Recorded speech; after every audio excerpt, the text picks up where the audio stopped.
Ansel, just give us a couple of minutes. We will go live from the French live streaming.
Hey, and good evening, everyone. And first of all, I would like to thank each and every one of you for joining with us today for this auspicious occasion on Ganden Ngamcho. And we'll proceed with the session after 2 minutes. We are trying to solve a slight technical issue. So We'll be starting up within 2 minutes, everyone. Thank you. Anusafillah, so we have like went live from our own channel, so and it's working fine. So we'll proceed with that. So we are not using the OBS that you have made. Okay, thank you.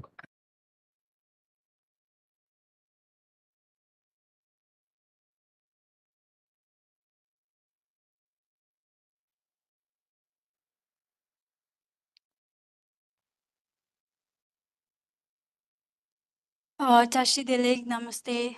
Hello, everyone. First of all, I would like to convey my heartfelt welcome and request to each and every one of you as we gather here to commemorate the 605th anniversary of the Parinirvana of Lama Tsongkhapa. We will be making this occasion with the auspicious ceremony of taking the Bodhicitta aspirational vows, led by Venerable Geshe Dorji Damdula, director of the Pet House, the Culture Center of His Holiness the Dalai Lama, New Delhi. Before we begin, I request that everyone, those who would like to offer 3 prostration along with the Venerable Geshe Dorji Damdula and do the honor of lighting the lamp, symbolic of awakening the wisdom. Thank you, everyone.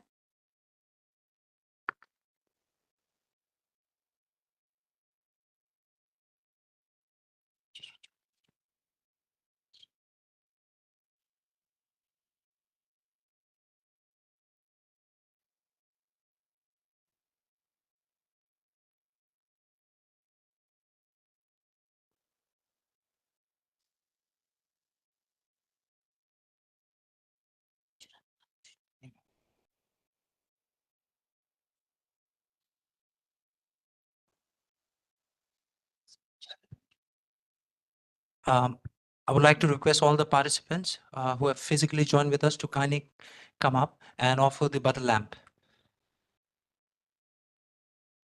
along with Venerable Geshe Dorji Damdula. Please.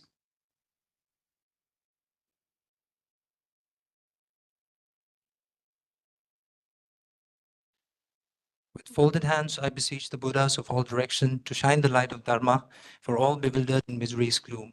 With folded hands, I beseech the Buddhas of all direction to shine the light of Dharma for all bewildered in misery's gloom. With folded hands, I beseech the Buddhas of all direction to shine the light of Dharma for all bewildered in misery's gloom. With folded hands, I beseech the Buddhas of all direction to shine the light of Dharma for all bewildered in misery's gloom. With folded hands, I beseech the Buddhas of all direction to shine the light of Dharma for all bewildered in misery's gloom. With folded hands, I beseech the Buddhas of all direction to shine the light of Dharma for all bewildered in misery's gloom. May I request all the participants to kindly recite the prayer along with me. With folded hands, I beseech the Buddhas of all direction to shine the light of Dharma for all bewildered in misery's gloom. With folded hands, I beseech the Buddhas of all direction to shine the light of Dharma for all bewildered in misery's gloom. With folded hands, I beseech the Buddhas of all direction to shine the light of Dharma for all bewildered in misery's gloom. With folded hands, I beseech the Buddhas of all direction to shine the light of Dharma for all bewildered in misery's gloom. With folded hands, I beseech the Buddhas of all direction to shine the light of Dharma for all bewildered in misery's gloom. With folded hands, I beseech the Buddhas of all direction to shine the light of Dharma for all bewildered in misery's gloom. With folded hands, I beseech the Buddhas of all direction to shine the light of Dharma for all bewildered in misery's gloom. With folded hands, I beseech the Buddhas of all direction to shine the light of Dharma for all bewildered in misery's gloom. With folded hands, I beseech the Buddhas of all direction to shine the light of Dharma for all bewildered in misery's gloom. With folded hands, I beseech the Buddhas of all direction to shine the light of Dharma for all bewildered in misery's gloom. With folded hands, I beseech the Buddhas of all direction to shine the light of Dharma for all bewildered in misery's gloom. With folded hands, I beseech the Buddhas of all direction to shine the light of Dharma for all bewildered in misery's gloom. With folded hands, I beseech the Buddhas of all direction to shine the light of Dharma for all bewildered in misery's gloom. With folded hands, I beseech the Buddhas of all direction to shine the light of Dharma for all bewildered in misery's gloom. Light of Dharma for all bewildered in misery's gloom. With folded hands, I beseech the Buddhas of all direction to shine the light of Dharma for all bewildered in misery's gloom. With folded hands, I beseech the Buddhas in all directions to shine the light of Dharma for all bewildered in misery's gloom. With folded hands, I beseech the Buddhas of all directions to shine the light of Dharma for all bewildered in misery's gloom. The Buddhas of all directions to shine the light of Dharma for all bewildered in misery's gloom. With folded hands, I beseech the Buddhas of all directions to shine the light of Dharma for all bewildered in misery's gloom. With folded hands, I beseech the Buddhas of all directions to shine the light of Dharma for all bewildered in misery's gloom. To shine the light of Dharma for all bewildered in misery's gloom. With folded hands, I beseech the Buddhas of all directions to shine the light of Dharma for all bewildered in misery's gloom.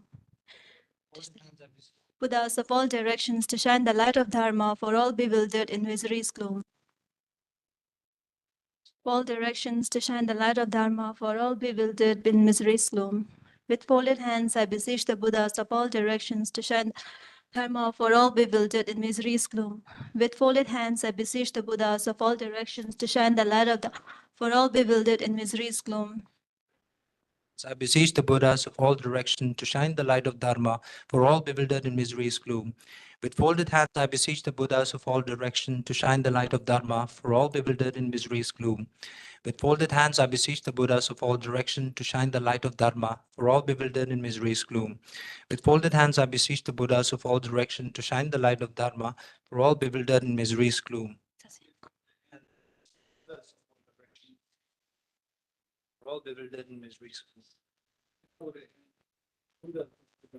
To shine the light of Dharma for all bewildered in misery's gloom. With folded hands, I beseech the Buddhas of all directions to shine the light of Dharma for all bewildered in misery's Of all directions to shine the light of Dharma for all bewildered in misery's gloom. With folded hands, I beseech the Buddhas of all directions to shine the light of Dharma for all bewildered in misery's gloom. With folded hands, I beseech the Buddhas of all directions to shine the light of Dharma for all bewildered in misery's gloom. With folded hands, I beseech the Buddhas of all directions to shine the light of Dharma for all bewildered in misery's gloom. With folded hands, I beseech the Buddhas of all directions to shine the light of Dharma for all bewildered in misery's gloom.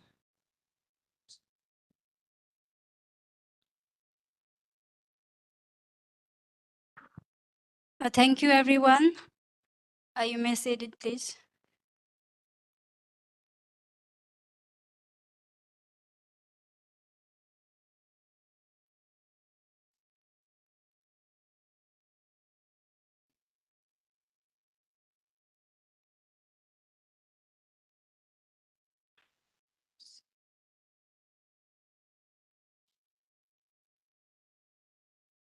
Okay, thank you, everyone. Before I proceed, I would like to make a humble request to everyone present here to kindly switch your mobile phone to silent mode or airplane mode to avoid any interruptions.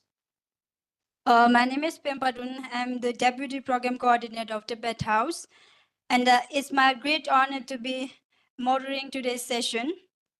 Once again, I warmly welcome each and every one of you, especially all the participants who have gathered here to commemorate the 605th anniversary of the Parinirvana of Lama Tsongkhapa.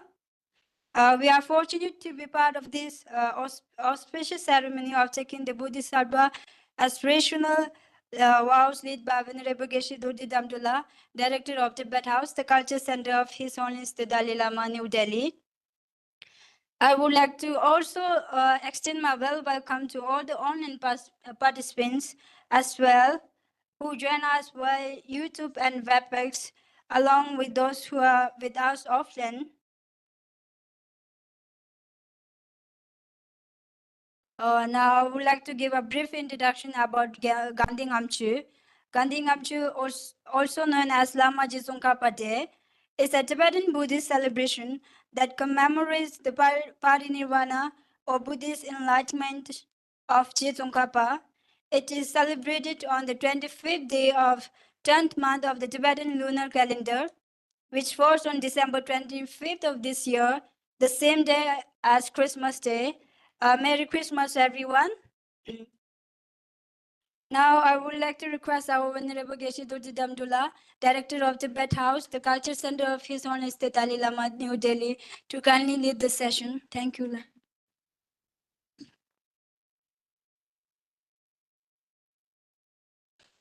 Thank you, Bimba for kindly moderating this program and also explaining about this, the significance of today's very auspicious day.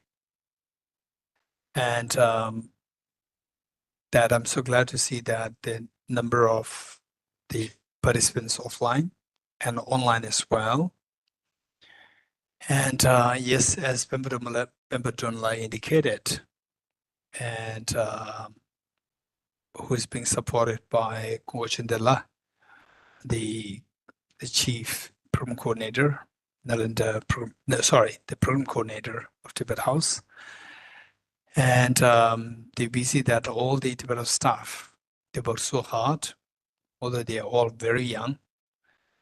They work so hard to make things, they say, fall in place with respect to organizing the altar and fixing the Buddha there, the altar of the Buddha, and then setting all the light preparation.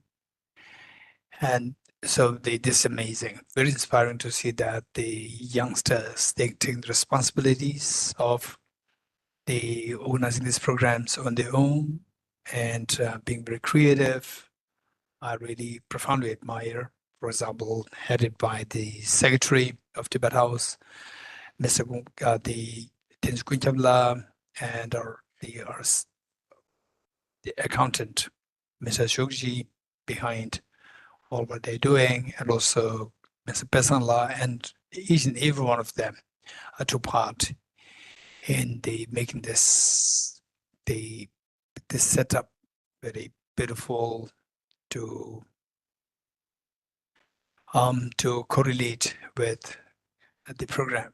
So with this in mind, yes, today corresponds to Lama Tsongkhapa's 605th year of his having assumed Parinirvana, and that corresponds with the Merry Christmas Day, the day that making the amazing and great Lord Jesus Christ took birth for the world.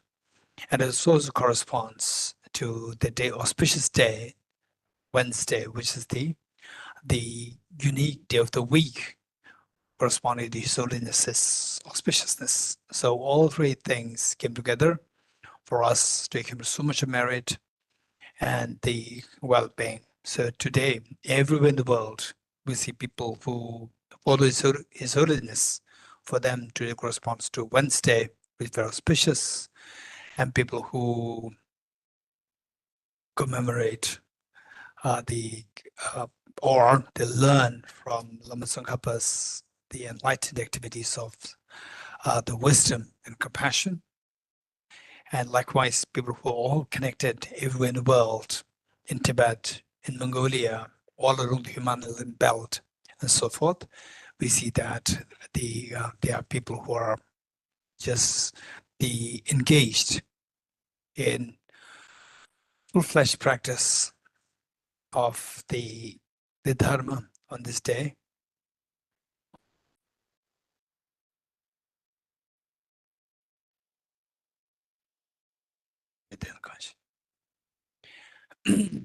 So, and then as I said earlier, billions of people are commemorating today as a Merry Christmas. So let us pray. We all gathered here, offline, online, both.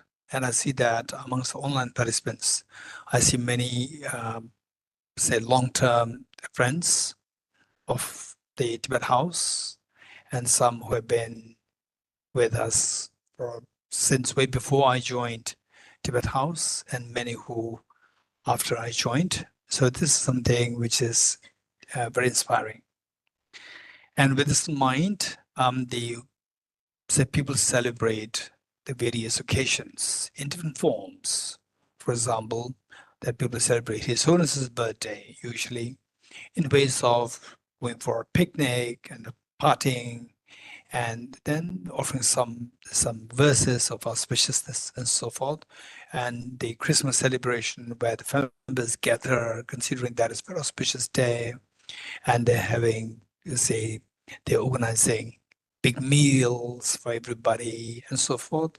But to be very honest, so these great teachers like the Buddha Shakyamuni, His Holiness the Dalai Lama, Lama Tsongkhapa, Lord Jesus Christ, and so forth.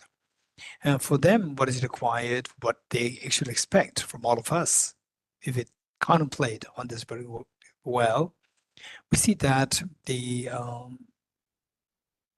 for example, small children, when they celebrate the birthdays, so for them to have some cakes or some fancy crowns, whatever, that will make them happy.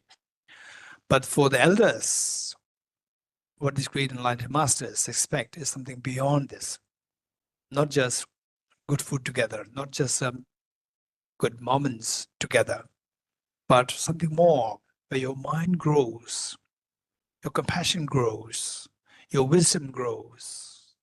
So this is what these enlightened masters, I remember His Holiness the Dalai Lama, very clearly indicating that if you really want to, say, offer a gift to me, the best gift would be your practice of Bodhicitta and wisdom of emptiness. And by no means the great enlightened masters like Lama Tsongkhapa, Jesus Christ, for them, I don't see any exception in them. They would also likewise follow the suit in ways that they would expect.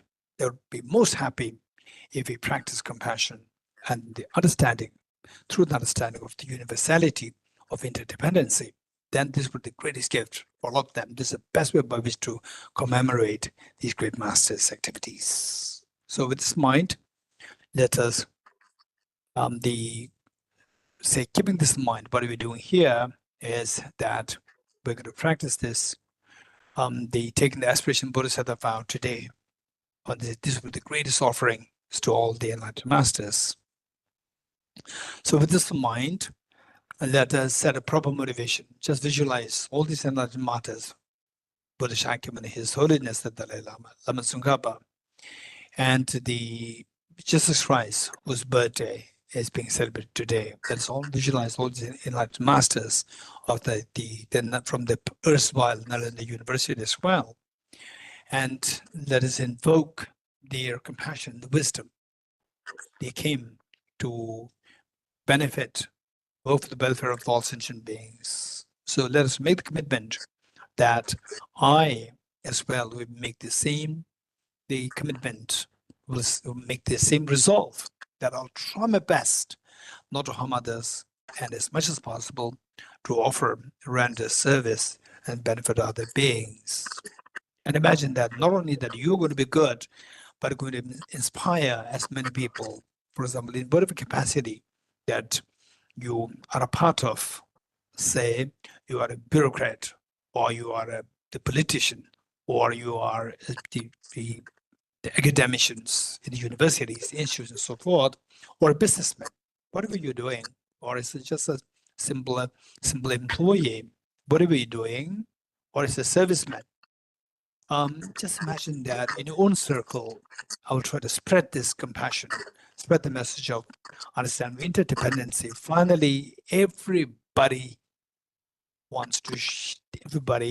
is after the seeking a genuine happiness and shunning the miseries. If there's a case, the best thing to do is to practice compassion. So as His Holiness always indicated, so this is what we're going to do. With this in mind, let us invoke the spirit of all these enlightened masters for us as the role models for us to practice compassion and the universal understanding of interdependency. And meanwhile, also imagine that you are leading this practice and you are inspiring all sentient beings to be with you in taking the maximum advantage of this very sacred and holy day today, the Ganden Ngamcho. which corresponds three important the days corresponding to the same event. So with this in mind, let us turn to screen sharing, and I hope that all the offline participants, you have the books with you, and the online participants, you have the screen sharing.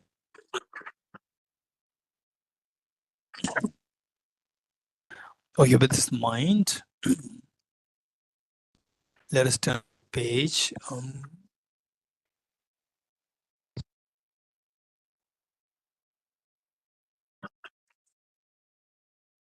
Okay, it should be page 3. Okay, it is on page 3. It is on page 3.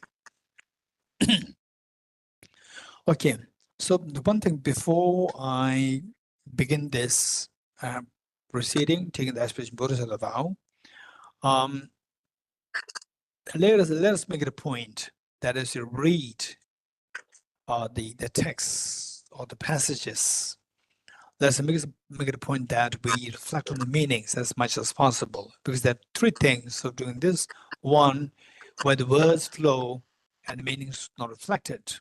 But in the second case, words flow and the meanings reflected, or the real transformation within us takes place, where the meanings are reflected. And then, of course, the best would be where the meanings are reflected and the experiences invoked. So when these 3 things they come together, then that is the greatest of the impact in the mind, and you can see the real transformation, cognitive transformation, and affective transformation for your universal compassion, where you can see that your mind at the baseline is seen to become extremely calm, tranquil, and serene, where that external factors, whatever, cannot really disturb the peace of your mind. So this finally, the best panacea to our problems is to practice universal compassion on the basis of understanding the interdependency of everything to one another. So with this mind, and imagine that you are leading this practice, and all sentient beings are joining you. When I say all sentient beings, remember your 2 parents, all the family members, and all beings.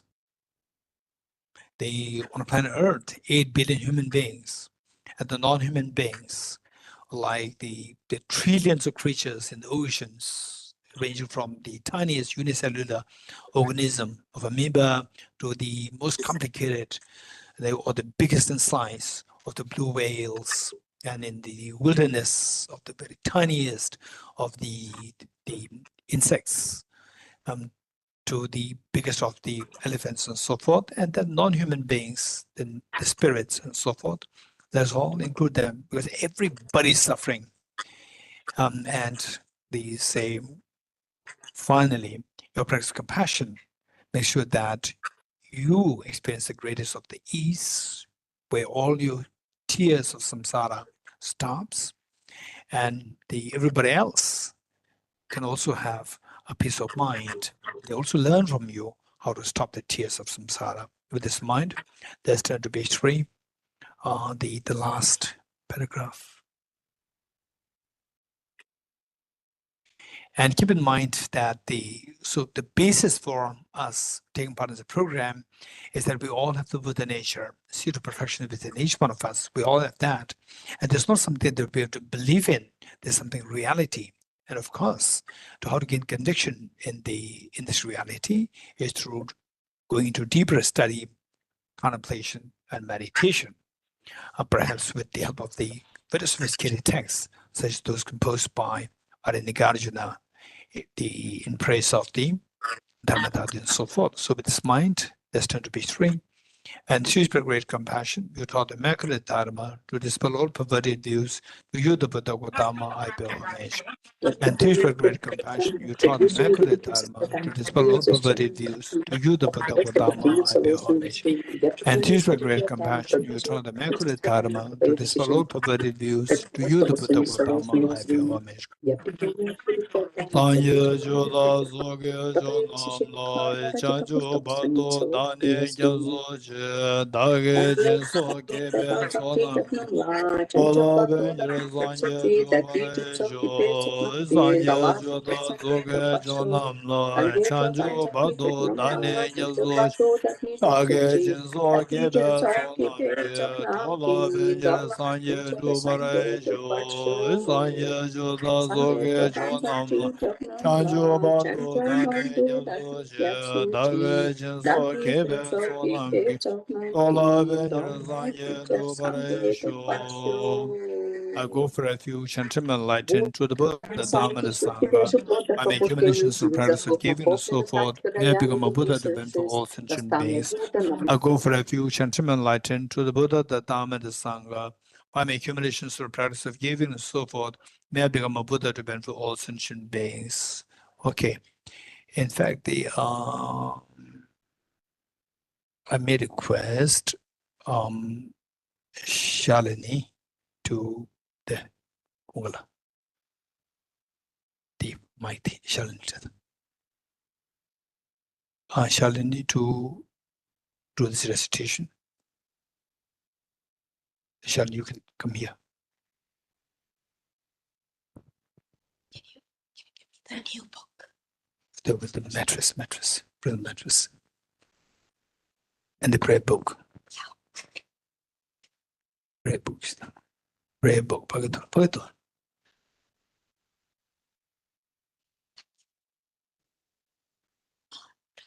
This is an old version.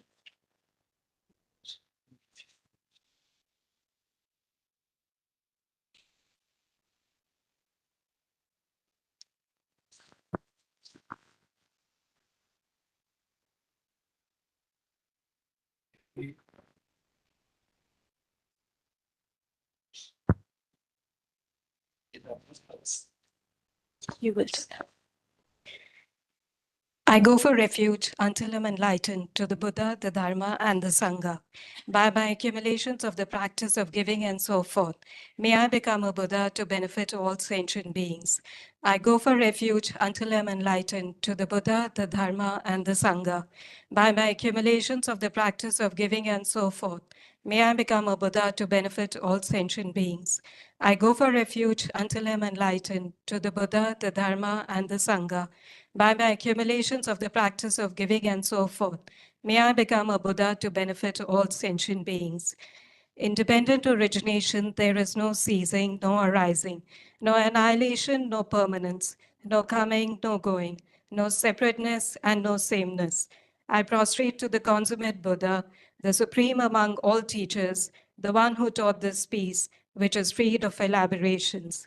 I prostrate to the mothers of the hearers, the Bodhisattvas and the Buddhas, which, through the knowledge of all, lead hearers seeking pacification to complete peace, which, through the knowledge of paths, causes those helping migrators to achieve the aims of the world, and through the possession of which helps subduers expound a variety of teachings.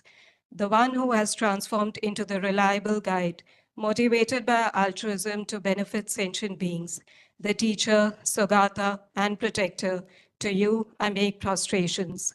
The one who has illuminated the web of conceptualizations and is endowed with the divine bodies of the vast and the profound, who eternally shines forth the forever noble light rays. To you, the Buddha, I make prostrations. Inspired by wisdom and compassion, today in the Buddha's presence, I generate the mind of full awakening for the benefit of all sentient beings. The essence of the dependent origination mantra. Om ye dharma hetu prabhavam hetum tesham tathagato yavatat tesham chayo nirodha evam vadi na yesvaham.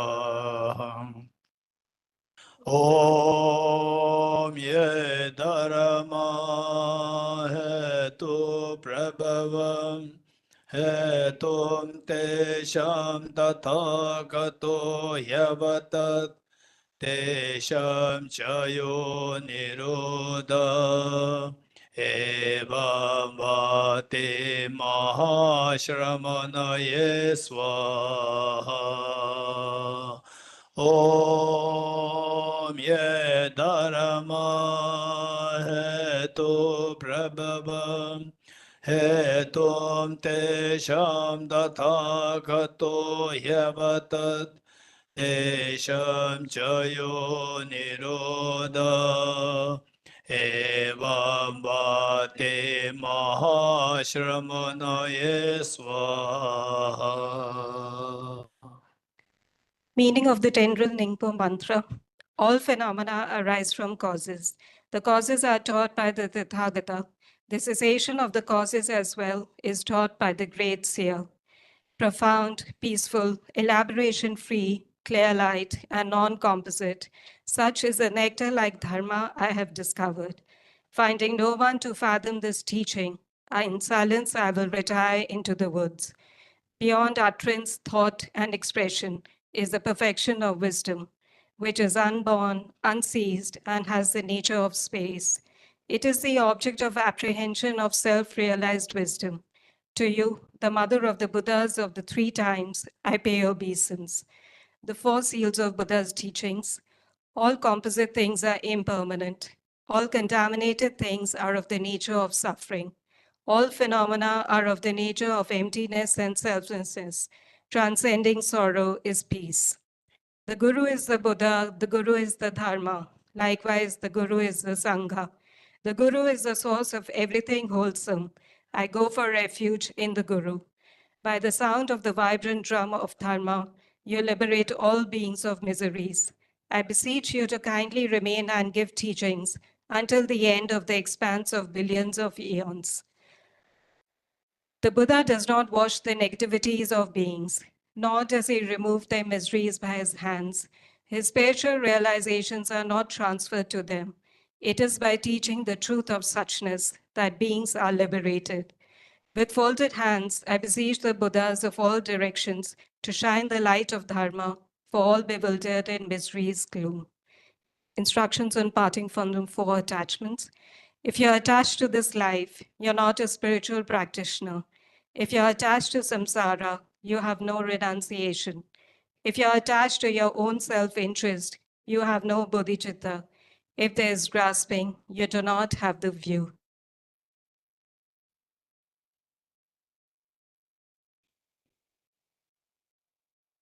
Page 14, praise to Shakyamuni Buddha.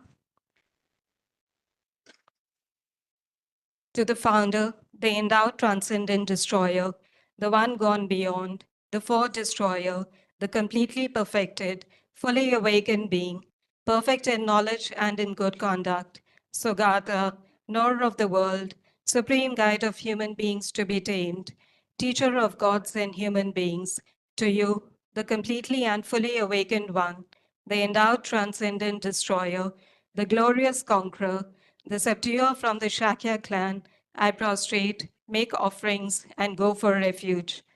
When, O supreme amongst humans, you were born on this earth, you paced out 7 strides, then said, I'm supreme in this world. To you, who were wise then, I prostrate. With pure bodies, formed supremely pure, wisdom ocean like a golden mountain, fame that blazes in the 3 worlds, winner of the best, Lord, to you I prostrate. With the supreme science, face like a spotless moon, color like gold, to you I prostrate. Dust-free like you, the 3 worlds are not. Incomparable wise one, to you I prostrate. The Savior having great compassion, the Founder having all understanding, the field of merit with qualities like a vast ocean. To you, the Tathagata, I prostrate. The purity that frees one from attachment, the virtue that frees one from the lower realms, the one path, the sublime pure reality, to the Dharma that pacifies, I prostrate. Those who are liberated and also show the path to liberation, the holy feel qualified with realizations, who are devoted to the moral precepts. To you, the Sangha, I prostrate. Do not commit any non-virtuous actions. Perform only perfect virtuous actions. Subdue your mind thoroughly. This is the teaching of the Buddha. A star, a visual aberration, a flame of a lamp, an illusion, a drop of dew or a bubble, a dream, a flash of lightning, a cloud, see conditioned things as such. Through these merits may sentient beings attain the rank of all see, subdue the foe of faults, and be delivered from samsara's ocean, perturbed by the waves of aging, sickness, and death.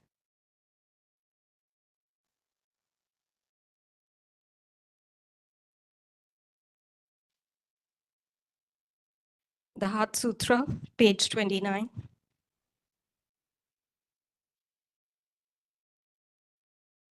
I prostrate to the Arya Triple Gem.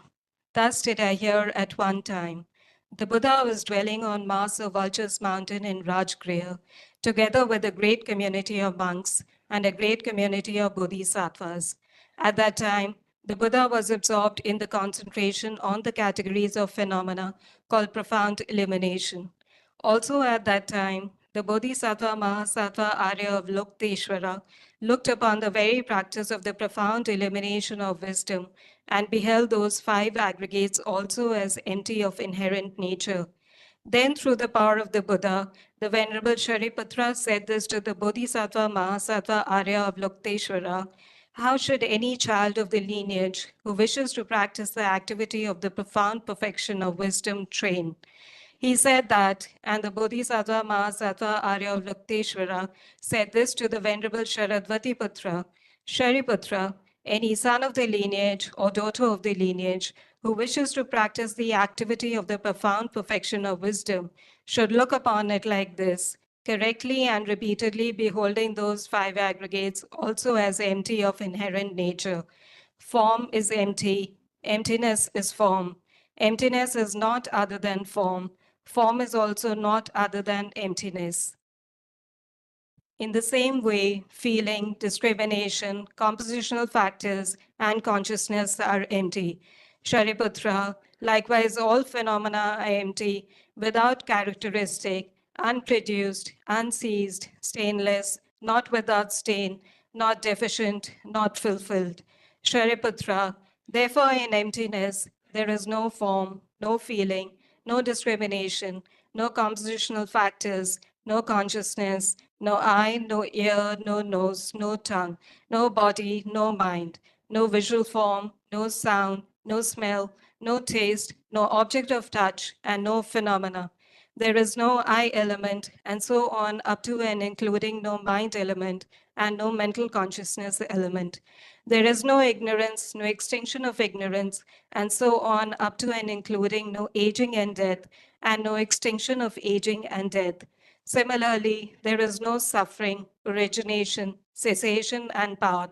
There is no exalted wisdom, no attainment, and also no non-attainment. Shariputra, therefore, because there is no attainment, bodhisattvas rely on and dwell in the perfection of wisdom, the mind without obscuration, and thus without fear. Having completely passed beyond error, they reach the end point of nirvana. All the Buddhas who dwell in the three times also manifestly completely awaken to unsurpassable, perfect, complete enlightenment in reliance on the perfection of wisdom. Therefore, the mantra of perfection of wisdom, the mantra of great knowledge, the unsurpassed mantra, the mantra equal to the unequaled, the mantra that thoroughly pacifies all suffering, should be known as truth, since it is not false. The mantra of perfection of wisdom is declared, Tyatha Om Gate Gate Para Gate Parasam Gate Bodhi Swaha.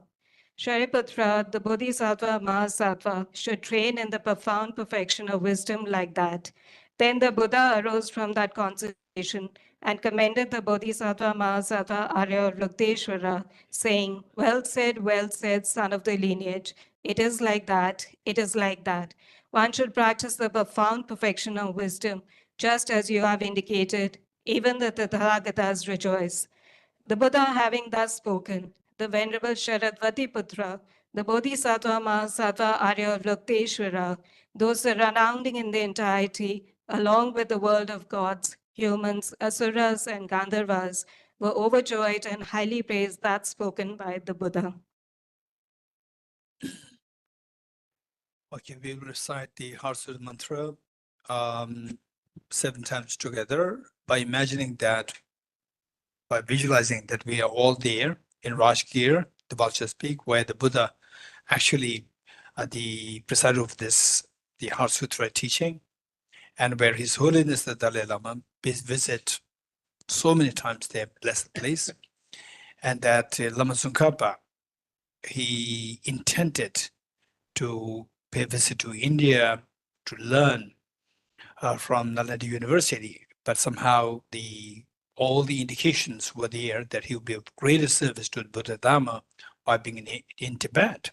So therefore he could not get to India, and all the great Indian masters such as Nagarjuna and so forth, the Lama Selingpa, I'm not too sure about Lama Selingpa, but Lama Atishdev Garshirigyana and Bodhicitta Recitations and all those great masters, they've been there. Just imagine that you are there yourself, and Buddha Shakyamuni, His Holiness the Dalai Lama, and the Avalokiteshvara, and Shariputra, they are there. And imagine that you are just in the first, the first row, and you with your 2 parents, all of them members, and all sentient beings with you. And imagine that you are a very responsible little girl, little boy, and taking along with you all your family members, your siblings, to do something good. This is exactly what you're doing here. And as we recite the mantra, we should be reminded of the fact that our journey, the purpose of life, no matter what you're doing, the business and so forth, whatever you're doing, eventually the purpose of life is to cleanse our mental defilements so that the real treasure of the fearlessness and the infinite happiness within us will be awakened fully, that no external factors can really deviate you from experiencing the fearlessness, the infinite happiness for yourself, and then being able to shower this blessing, shower this wisdom of the fearlessness, the infinite happiness to all other sentient beings through sharing this wisdom. So with this mind, let's recite this together 7 times. Teoto Om Gati Gati Paragati Parasamgate Bodhisvatyata Om Gati Gati Paragati Parasamgate Bodhisvatyata Om Gati Gati Paragati Parasamgate Bodhisvatyata Om Gati Gati Paragati Parasamgate Bodhisvatyata Om Gati Gati Paragati Parasamgate Bodhisvatyata Om Gati Gati Paragati Parasamgate Bodhisvatyata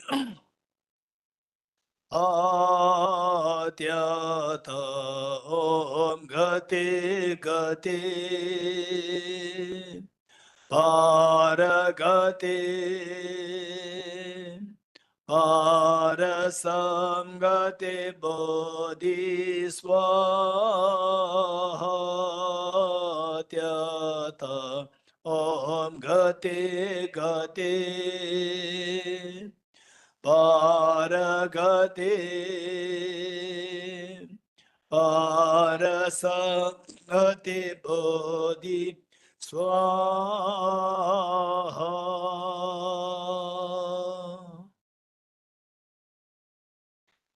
By the teachings of the three supreme jewels, possessing the power of truth, may inner and outer hindrances be transformed. May they be dispelled. May they be non-existent. May they be pacified. May all negative forces opposed to Dharma be completely pacified. May the host of 80,000 obstacles be pacified. May we be separated from problems and conditions harmful to the Dharma. May all enjoyments be in accord with the Dharma. May auspiciousness and perfect happiness pervade this place now.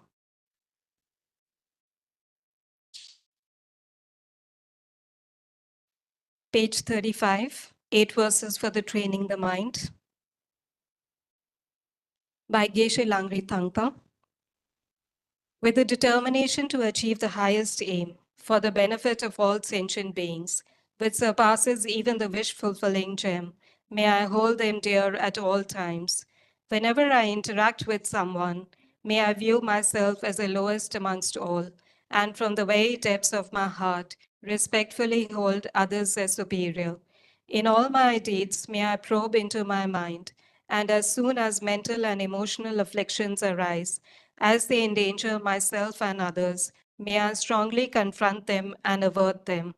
When I see beings of unpleasant character and those oppressed by strong negativity and suffering, may I hold them dear, for they are rare to find, as if I've discovered a jeweled treasure. When others, out of jealousy, treat me wrongly with abuse, slander, and scorn, may I take upon myself the defeat and offer to others the victory. When someone whom I've helped or in whom I've placed great hopes mistreats me in extremely hurtful ways, may I regard him still as my precious teacher. In brief, may I offer benefit and joy to all my mothers, both directly and indirectly. May I quietly take upon myself all hurts and pains of my mothers.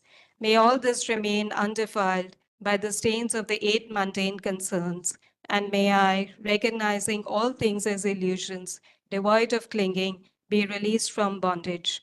From my 2 collections, vast is space that I've amassed, from working with effort at this practice for a great length of time, may I become the chief leading Buddha for all those whose mind's wisdom eye is blinded by ignorance. Page 37, 7-limb practice. Excerpt from the King of Rays, the extraordinary aspiration of the practice of Samantabhadra. I bow down to the youthful Arya Manjushri. You, the Buddhas, the lions amongst humans, gone to freedom in the present, past, and future, in the worlds of 10 directions. To all of you, with body, speech, and sincere mind, I bow down. With the energy of aspiration for the Bodhisattva way, with a sense of deep respect, and with as many bodies as atoms of the world, to all you Buddhas visualized as real, I bow down. On every particle are Buddhas numberless as particles, each amidst a host of bodhisattvas, and I am confident the sphere of all phenomena is entirely filled with Buddhas in this way. With infinite oceans of praise for you, and oceans of sound from the aspects of my voice, I sing the breathtaking excellence of Buddhas and celebrate all of you Sugātas. Beautiful flowers and regal garlands, sweet music, scented oils and parasols, sparkling lights and sublime incense, I offer to you, victorious ones, the Buddhas. Fine dress and fragrant perfumes, sandalwood powder heaped high as Mount Meru, all wondrous offerings in spectacular array, I offer to you, victorious ones. With transcendent offerings, peerless and vast, with profound admiration for all the Buddhas, with strength of conviction in the Bodhisattva way, I offer and bow down to all victorious ones. Every harmful action I have done, with my body, speech, and mind, overwhelmed by attachment, anger, and ignorance, all these I openly lay bare before you. I lift up my heart and rejoice in all the merit of the Buddhas and Bodhisattvas in 10 directions, of solitary realizers, hearers still training, and those beyond, and of all ordinary beings. You who are the bright lights of the worlds in 10 directions, who have attained a Buddha's omniscience through the stages of awakening. All you who are my guides, please turn the supreme wheel of Dharma. With palms together, I earnestly request, you who may actualize Parinirvana, please stay with us for eons numberless as atoms of the world, for the happiness and well-being of all wanderers in samsara. Whatever slight merit I may have accumulated by making prostrations, offering, and confessing, rejoicing and requesting that the Buddha stay and teach, and now dedicate all this for the full awakening of all beings. A short mandal offering, page 40. First, we'll say this in English, followed by the Tibetan. This ground, adorned with perfume, strewn with flowers, adorned with Mount Meru, the four continents, the sun, and the moon. I imagine this as a Buddha filled and over it. May all sentient beings enjoy this pure land.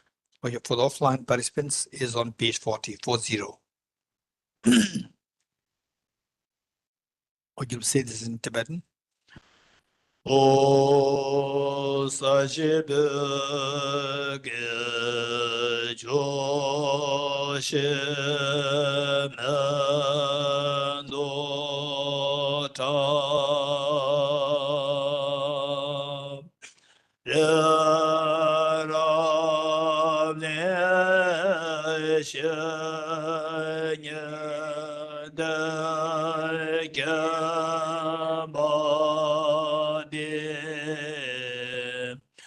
Sangye Shendo Me Debuvaye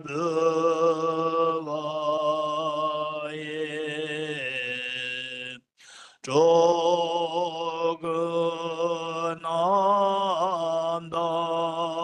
Shela Shubara Sho.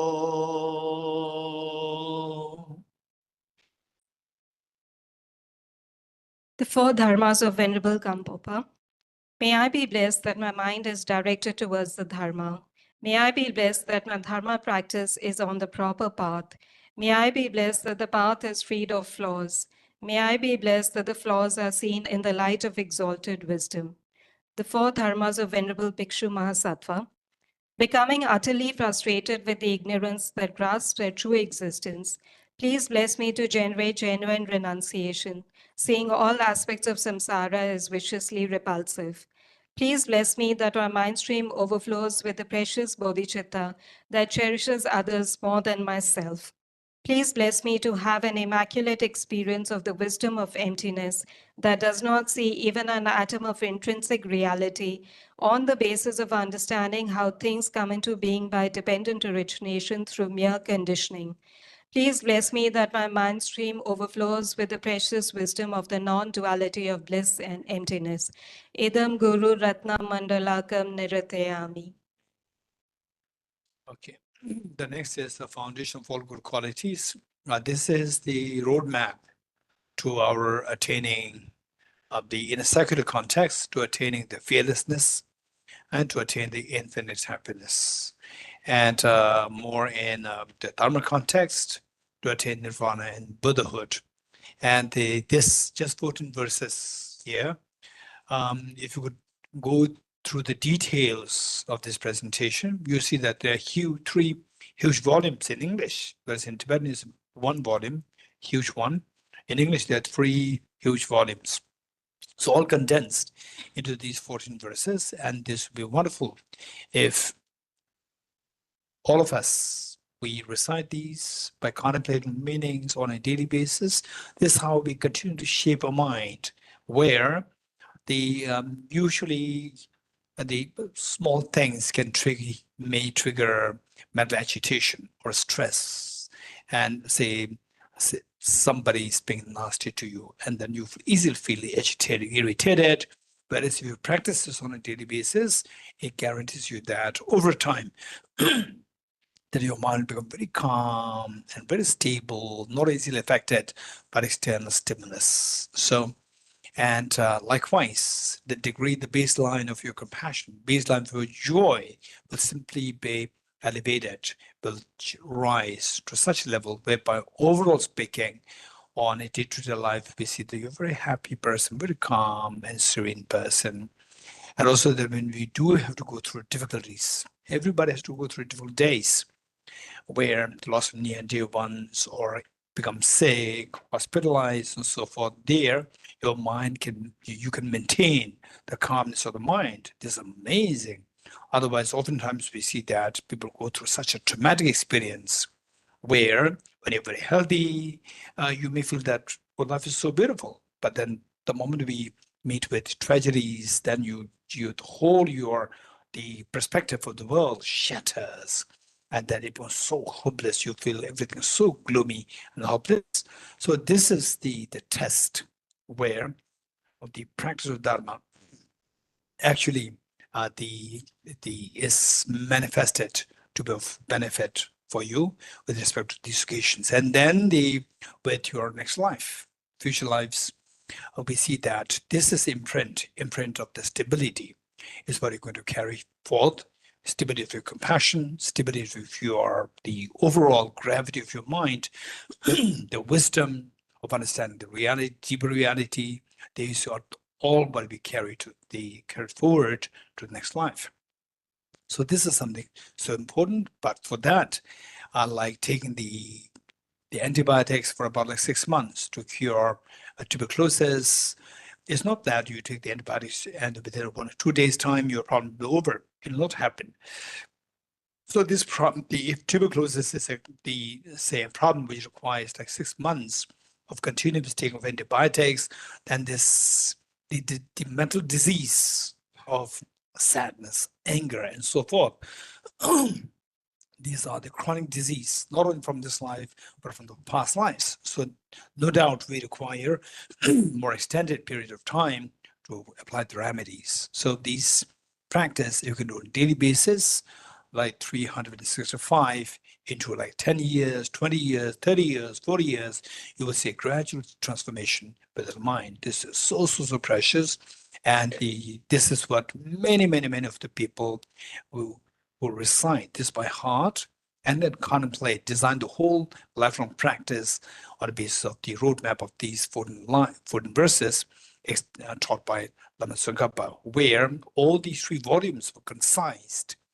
They concisely abridged into these 14 verses. So it's so precious, and we can, in fact, be inspired to recite it on a daily basis ourselves. And then, of course, we need to, if possible, try to get a teaching on this. If not, you read it, it's quite self-explanatory. So therefore, this would be really, there is something concrete benefit happening. Is overall the benefit happening from every aspect.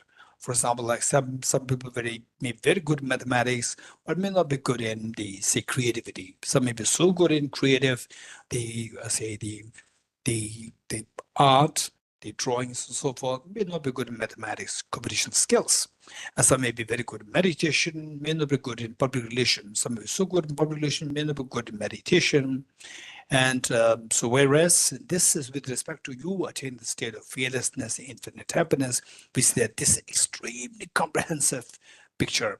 It is like giving a package, full package, which contains all the details of what we are seeking. So with this mind is what we all should be inspired, because everybody, whatever we are doing that, just see how the truth that is. Either it is meant to curb or to mitigate the degree of the mental stress or mental problems, or the stress in general, or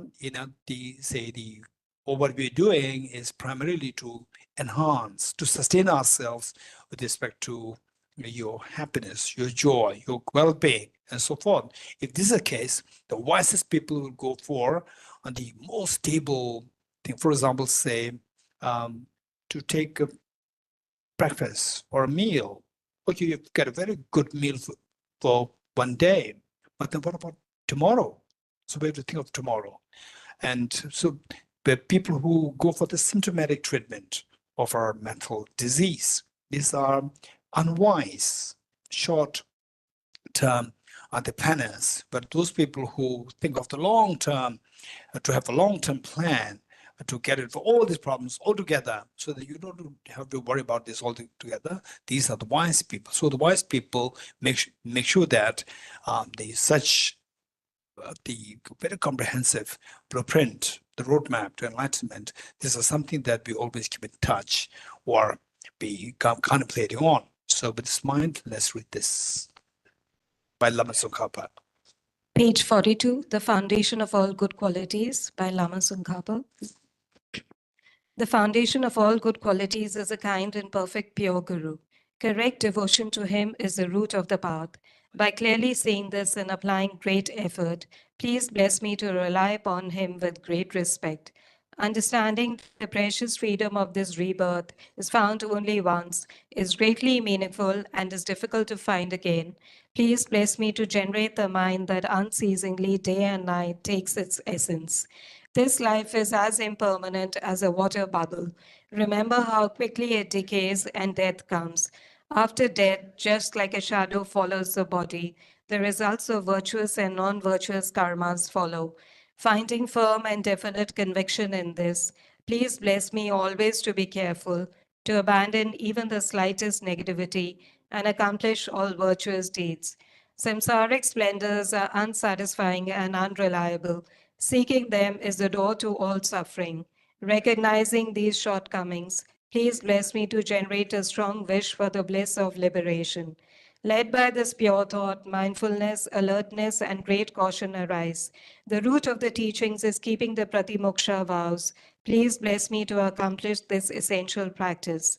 Just as I've fallen into the sea of samsara, so have all other migratory beings. Please bless me to see this, train in supreme bodhicitta, and bear the responsibility of freeing migratory beings. Even if I develop bodhicitta, but I don't practice the three types of morality, I will not achieve enlightenment. With my clear recognition of this, please bless me to practice the bodhisattva vows with great energy. Once I have pacified distractions to wrong objects and correctly analyzed the meaning of reality, please bless me to generate quickly within my mind stream the unified path of calm abiding and special insight. Having become a pure vessel by training in the general path, please bless me to enter the holy gateway of the fortunate ones, the supreme Vajra vehicle. At that time, the basis of accomplishing their two attainments is keeping pure vows and samaya. As I have become firmly convinced of this, please bless me to protect these vows and pledges like my life. Then, having realized the importance of the two stages, the essence of Vajrayana, by practicing with great energy, never giving up the 4 sessions, please bless me to realize the teachings of the Holy Guru. Like that, may the Gurus who show the noble path and the spiritual friends who practice it have long lives. Please bless me to pacify completely all outer and inner hindrances. In all my lives, never separated from perfect Gurus, may I enjoy the magnificent Dharma. By completing the qualities of the stages and paths, may I quickly attain the state of Vajradhara. Okay, then we'll recite this maximum verse. First, we'll recite, say this in English, read in English, followed by the chanting in Tibetan. So just for information, given that I see that there are many who are new to this program. So this verse is the praise to Lama Tsongkhapa, whose the anniversary we're observing, anniversary of the Orphan Lights we're observing today, as popularly referred to as Ganden Ngamcho. And this, the verse becomes so relevant to this today with respect to the fact that this you may find it really enigmatic in ways that this praise was first originally composed by Lama Tsongkhapa himself. He composed this not for himself, he composed this for his teacher, saying that just as each one of us, through your practice of bodhicitta, had a wisdom of emptiness, when we come to see that your Buddha nature, the treasure inside us, each one of us, we all have the treasure of the ultimate treasure of the happiness within us.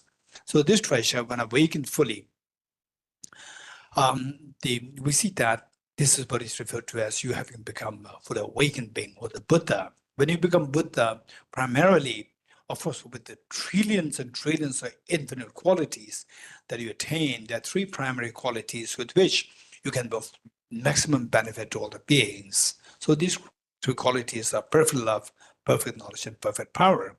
And these three qualities, when you become a Buddha, when anybody becomes a Buddha, these three qualities of the individual manifest in the form of the three deities. So the perfect compassion manifests in the form of Avalokiteshvara, and perfect wisdom manifests in the form of Manjushri, and perfect power manifests in the form of the Vajrapani. And why these three qualities with respect to rendering the greatest service to all sentient beings is that in the first place, when you become a, say, for example, say you as a little boy, little girl, and your parents, your dad tells you that, okay, you have to study well, and if you study well, I'm always there to support you. And then they say, after a while, you happen to have exam, science exam approaching, and then you remember what your dad told you, and you go to your dad and said, now, Dad, you promised to help me. Yes, I want to study now. Say, in a week's time is my the science exam. So please teach me science. And the dad, he replied that, I'm very sorry. I always failed in science when I was in school. So the dad could not support you, cannot help you because he was lacking the knowledge. So in order for somebody to help you in the most effective way, your knowledge should be perfect, number one. Number two, that the dad then suggested that, okay, your next door neighbor is a Nobel laureate in physics. So you go to him to request to teach you science. And you go there, and the Nobel laureate says that, hey, 5,000 Indian rupees per hour. It's too expensive, you cannot pay. So why? Even this Nobel laureate in physics could not help you. Why? Because he's not lacking knowledge, but he's lacking compassion. So therefore, somebody to benefit the beings perfectly well must have a perfect compassion, number two. And then you come back to your dad and says that this is a problem. And the dad says, I'm very sorry, what do you do? And then, okay, don't worry. Your mom, although she is not a Nobel laureate in physics, but she used to be a topper in science when she was in school, so she can teach you. And even the mother comes, and the mother tells you that, oh, please don't come close to me. I have the stomach upset because I ate something stale food. And then she does not have the power to help you, although she has knowledge, she has the love, but she does not have the power to help you. So even she cannot help you because she was deprived of the power. So anybody who is to most effectively benefit others, they should have these three perfect qualities: perfect knowledge, perfect love, and the power. So when you become a Buddha, that you also attain these three perfect qualities. So these perfect qualities being endowed with these perfect qualities to anybody, you're referred to as the Buddha to benefit all the beings spontaneously. So the Lama Tsongkhapa, then he equated his teacher, with these three perfect, the manifestations in the form of Avalokiteshvara, who are perfected in love, and Manjushri, who has perfected in wisdom, and Vajrapani, who is perfected in the power. So the teacher, after reading this, what his students, they submitted or offered to him, he read it and he erased his own name and replaced his name with the name of his own student, Lama Tsongkhapa, saying that this praise fits better with you instead of me. And then from there on, this praise happened to become so blessed, originally composed by Lama Tsongkhapa, and later modified by his own teacher, which is the Renunciation. And then wherever in Tibet, all over in Tibet, in Mongolia, all along Himalayan belt, this verse came to be extremely sacredly blessed and be recited everywhere for the last like 605 years. So we're going to recite this together. First say this in English, then in Tibetan 3 times. You are Avalokiteshvara, great treasure of non-referential compassion, and Manjushri, master of flawless wisdom, as well as Vajrapani, disturb hosts with demons without exception. Tsongkhapa, crown jewel of the sages of the land of snows, Tsongkhapa, at your feet and make prostrations. But you will say this in Tibetan. When you say this, the third line, we skip the third line just to accommodate the melody, not for any other reason.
Okay, in English once more.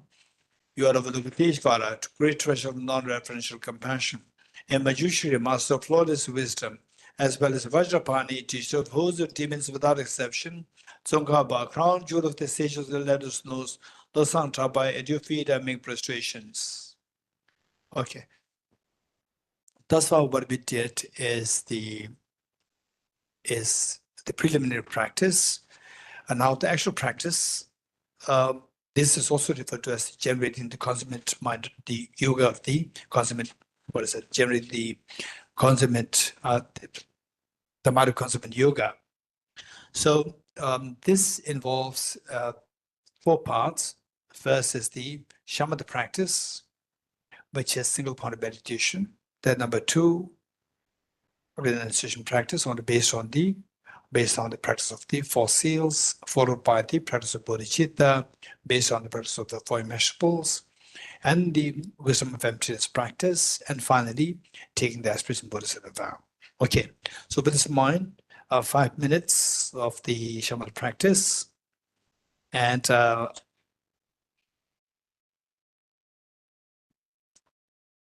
okay, what I'll do is that I'll quickly give the instruction, for the reason that there may be some who have no idea as to how to meditate. And of course, for meditation, there are 2 kinds of meditation. And one is analytical meditation, and the other one is single-point meditation. And sometimes people may exaggerate, where they say that you meditate and then all the problems will be solved. For example, say if your IQ level is very low, you meditate, and then your IQ will shoot up. So these are all exaggerations, because the meditation, there are different kinds. Single point meditation, it will not at all increase your IQ. Analytical meditation is one which will increase your IQ. And analytical meditation per se will never build the gravity of your mind in terms of the concentration. And whereas the single point meditation will build this gravity of the concentration, but of course keep in mind that it will not increase your compassion, it will not increase your IQ. So compassion practice per se will not increase your IQ level. It may increase to some extent, but not the real IQ level. And then you'll also not necessarily increase the stability of practice. So we require all these collectively, collectively for within our single practice. We need to have all these elements to increase the faculty of your mind with respect to the IQ level, and to increase to make your mind expansive with respect to compassion, and to increase the gravity of your concentration, for which we require the shamatha practice. So what you do now is to build the concentration power, to expand the attention span with respect to focus on a particular object. So this is what we're doing. So for that, to make it real quick, 4 things to remember. One is the body posture. Body posture is extremely important, and where you miss the proper body posture, your meditation can go wrong. So body posture wise, one is, if possible, sit cross-legged. If not, you can just sit on the chair, sofa, whatever, but the position, the mattress, the seat on which you sit should not be too soft, should not be too hard. It should be moderate. And then the next, your backbone upright. You should not bend. It should be upright. And then if you have no backache issue or knee issues and so forth, then it's advised not to lean against a support. So just keep upright, separate. Meanwhile, the body should be flexible. Then your head tilted forward a little bit, and eyes not closed. Eyes not closed, eyes half open, and 45 degrees cast down, and just ignore. And the tip of the tongue should touch the upper palate to avoid excessive saliva of your mouth, the saliva in your mouth. And breathe normally, teeth and the lips in the natural course, and breathe normally. And right hand on your left hand, the tips of the 2 thumbs joining, standing, forming a triangle, and place them in your lap in a restful state. This is your body posture. So next is the focal point. What are you going to meditate on? So that is, we're going to keep it very simple. Just focus your mind on the breath. Breathe in, breathe out. Say the 2 combined together is referred to as one cycle. So we will do this practice for like 5 minutes. 5 minutes for younger ones will be like 60 cycles, and for elders like my age would be like 80, 90, depending on the length of your breath. Number 3, when you do the meditation, where can we possibly go wrong? So the areas where we go wrong can be broadly 2. One is mental laxity, and other one is mental excitement. Mental laxity is the inserviceability of your mind, or the inactivity of your mind, where your mind feels drowsy, sinking, and heavy, lethargic, and the opposite of which is overactivity of the mind, which is mental excitement. Should any of these 2 things happen, then go for number 4. 4 is applying the remedy to overcome the errors, and the remedy twofold: introspection and mindfulness. Introspection in Tibetan is Shishin, and mindfulness is Tempa. So what we expect to do is that when any of these 2 mental errors, meditation errors happen, just keep an eye on your mind to see if your mind is meditating or it's in a relaxed state or it's, over active state. So this vigilance or this mental introspection, the job is to just to catch your mind when it is distracted or when it is sleeping. And once you, with the help of the introspection, are able to find your mind, they are either distracted or in the relaxed state, then apply mindfulness. Mindfulness is like the rope, and the time with the help of the rope, the mindfulness, you bring the mind back to the intent of the meditation. This is what we're going to do for 5 minutes. Ready?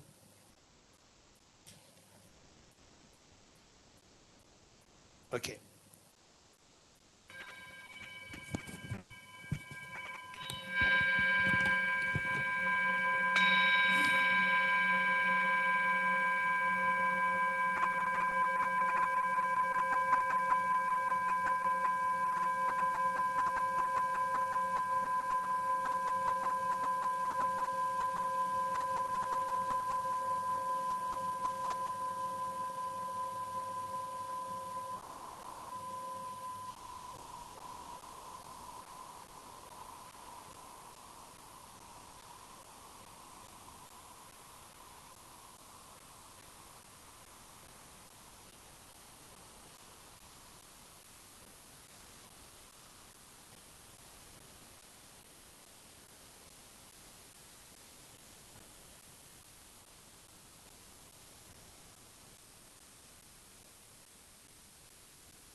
Okay, now we'll do the practice of renunciation based on the four seals of Buddhist teachings. So this is going to be the first part, which we did already. This is the stability meditation, referred to as the shamatha meditation or single point meditation. Now, the next three meditations that we're doing is referred to as the analytical meditation. That is to primarily to keep our mind very active, which involves analysis and awakening or activating the affective qualities of your mind, invoking your experiences. So in this connection, what is important is that given that this is the meditation, the practice side, we advise not to correlate with what we are doing now, with what you've learned before, what you've heard before, what you've read before. If you do want to correlate, you can correlate later on, not now. So this is the time we take the advantage of invoking the experiences. So try our best. At times, these practices can become very superficial. Don't worry. And you may think that I'm just a hopeless person. It does not. People talk about Buddha nature. I ought to have a Buddha nature, but where is it? I'm truly hopeless. No experiences coming. No, it's like practice of the practicing music, practicing keyboard. When you first in the first place, which the keys to press, you mimic your teachers, and your teachers who play such beautiful, say the music, the coming out. And for you, there's noise, no music, although you try to mimic the teacher. But keep doing it, keep doing it, keep doing it. Eventually, it becomes a real music. So this is the meaning of the practice. So though it becomes very superficial, it doesn't matter. This is how we start. And eventually, it's not for anybody else. The first person, the beneficiary of your practice is yourself. That you practice compassion and you feel the benefit. This is amazing. So precious, so wise. So, and of course, there are other factors in whatever capacity you are involved with respect to your career, with respect to your job, or whatever. Make sure that we try to be compassionate. But of course, this doesn't mean that you make others take advantage of your compassion. This is known as, oftentimes people talk about the compassion fatigue and so forth. This is a clear indication this is the unskilled compassion. Whereas the compassion which the Buddha emphasized for us to practice is known as a skillful compassion, where others cannot take advantage of compassion, but there's only a win-win situation. Win for you, a win for others. Okay, with this in mind, the four seals, they require the extensive studies, but it doesn't matter. I'm going to give a brief, this is going to be more like a guided meditation, but a simple guided meditation, and try your best to, if I just skip this practice, I can see that there are many who are already from Narendra Master's course batch 1, who have already learned the Dharma very extensively, philosophy, and their knowledge is so good. And then I'm not doing justice to those people online, offline, both. Those who already did this Narendra Master's course from Tibet House and NMC1, and also NS 1, 2, 3, 4. And now many of you are in NMC2 and NMC 5.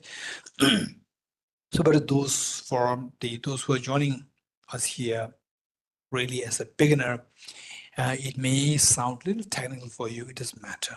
Just try your best to follow instructions. Okay, ready? First, renunciation. Renunciation is with respect to gaining benefit, providing benefit to yourself. With respect to renouncing your miseries, it's not to renounce happiness, but to renounce miseries. To renounce miseries, we need to know how to renounce causes of miseries, where the Buddha indicated, "E dharma hetu prabhava." All these phenomena arise from the causes. Hetum, e dharma hetu prabhava, hetum tesham tathagato hyavatat. What these causes are, particularly the causes of miseries, what the causes are, is taught by the Tathagata. So what are the causes which the Tathagata taught? is what Nagarjuna summarized by saying, ceasing of karma afflictions is nirvana. Karma afflictions arise from conceptualization of inappropriate attention, which in turn arises from the elaboration of self-grasping ignorance. So from this what we learned, Buddha indicated that finally the root of all the miseries is ignorance. And ignorance has many layers. And the Buddha, particularly Buddha, identified 4 levels of ignorance, which are directly pertains to our miseries as a cause of the miseries. Misperceiving, ignorance which misperceives impermanent phenomena as permanent. Misperceives impure things as pure, which misperceives miseries as happiness. And finally, which misperceives the selfless nature of us selfhood. To eradicate these 4 kinds of the levels of ignorance, Buddha taught the 4 seals. The first seal, all composite things impermanent. Impermanences of 2 kinds, gross and subtle. The gross one including the impermanence of death. This is what is bound to happen to all of us. Just imagine 200 years ago, the whole, like 200, I think at the time of the Buddha, there were only about like 200 million human beings on planet Earth. Now it is already exploded to 8 billion human beings. Just imagine, say, in those days, India at the time of the independence, only about like 200 million. So now it already exploded to 1 billion or over 1 billion human beings, these serious Indians. So this is, but then the 200 years ago, 100 years ago. So where are these people today? They're all gone. And it's not that we are fortunate and those people who left the world already, they are unfortunate. No, it's a matter of time. That in 100 years' time, 50 years' time, 100 years' time, 200 years' time, from the 200 years' time in the future from today, guaranteed not even the single person out of these 8 billion human beings on planet Earth will survive that. This is reality. So, this is known as the impermanence of the death, gross impermanence. And the gross impermanence, all the changes, the inevitable changes that we see in the world today, necessarily connotes the underscoring of the subtle impermanence, which is momentary and involved, where the Buddha taught all contaminated, all decomposite things are impermanent. So that all composite phenomena should necessarily be undergoing momentary changes. So the change that you see within the span of 10 years, 20 years, 30 years is possible only if there's a change happen on the yearly basis, monthly basis, daily basis, hourly basis, second by second basis, millisecond basis. Just imagine the composite phenomena like yourself, your body, your mind, and the family members, the car that you drive, the house that you live in, the food that you eat, and the nation, the whole world, the whole universe, they are moving so fast, so in a millisecond, the level at that pace, so fast. Our mind is extremely limited, so gross that we cannot see that reality of the impermanence momentarily changing on the level of the millisecond level, even subtler than that. And this we can deduce through a gradual process of the contemplation. So with this, when you get to this realization, it's very scary to see that all composite things are moving so fast. The next question is, we all like being in a very fast moving train. The faster the train moves, more the fear. Why? Because we don't know where this train is taking us. Imagine and who decides where this train is taking us? And imagine that you're thrown into a very fast moving train by a stranger on the train platform, rail platform, and somebody somehow you ended up in a very fast moving train. Faster train moves, the more the fear. And just as a train driver decides where the train is going to take you, if your train driver is the mother, no doubt will take you to a picnic spot. But if the train driver is the terrorist, only take us to the slaughterhouse. In our case, The train driver is the mind. And the mind, although the mind perceives not the terrorists, but the mind is under the dictate of the worst of the terrorists of the mind, which is self-grasping self-grasping ignorance, the worst of the contamination, mental afflictions, which is self-grasping ignorance. Where our mind is dictated by the self-grasping ignorance, it only takes us to miseries. What kind of miseries? This is what the Buddha indicated as all contaminated things are suffering nature. And what kind of the suffering? 3 kinds of suffering: suffering change, and the pervasive condition suffering. Suffering, connoting all the manifest very painful, agonizing pains. One moment of such a tragedy is good enough to nullify all the past moments of the merriments, festivities, birthday celebrations, and so forth. Just one moment is good enough to just let you feel the whole world is so shallow, hollow, meaningless, and gloomy. Yes, and suffering change, which is the thief who steals our time. The contaminated happiness, mundane happiness, just feeling this joy, we not think about how to escape from samsara. So we feel joyous, we want to stay there. We are just trapped there by the mundane happiness. This is the thief of our time, to deceive us, to be continuously be trapped in samsara.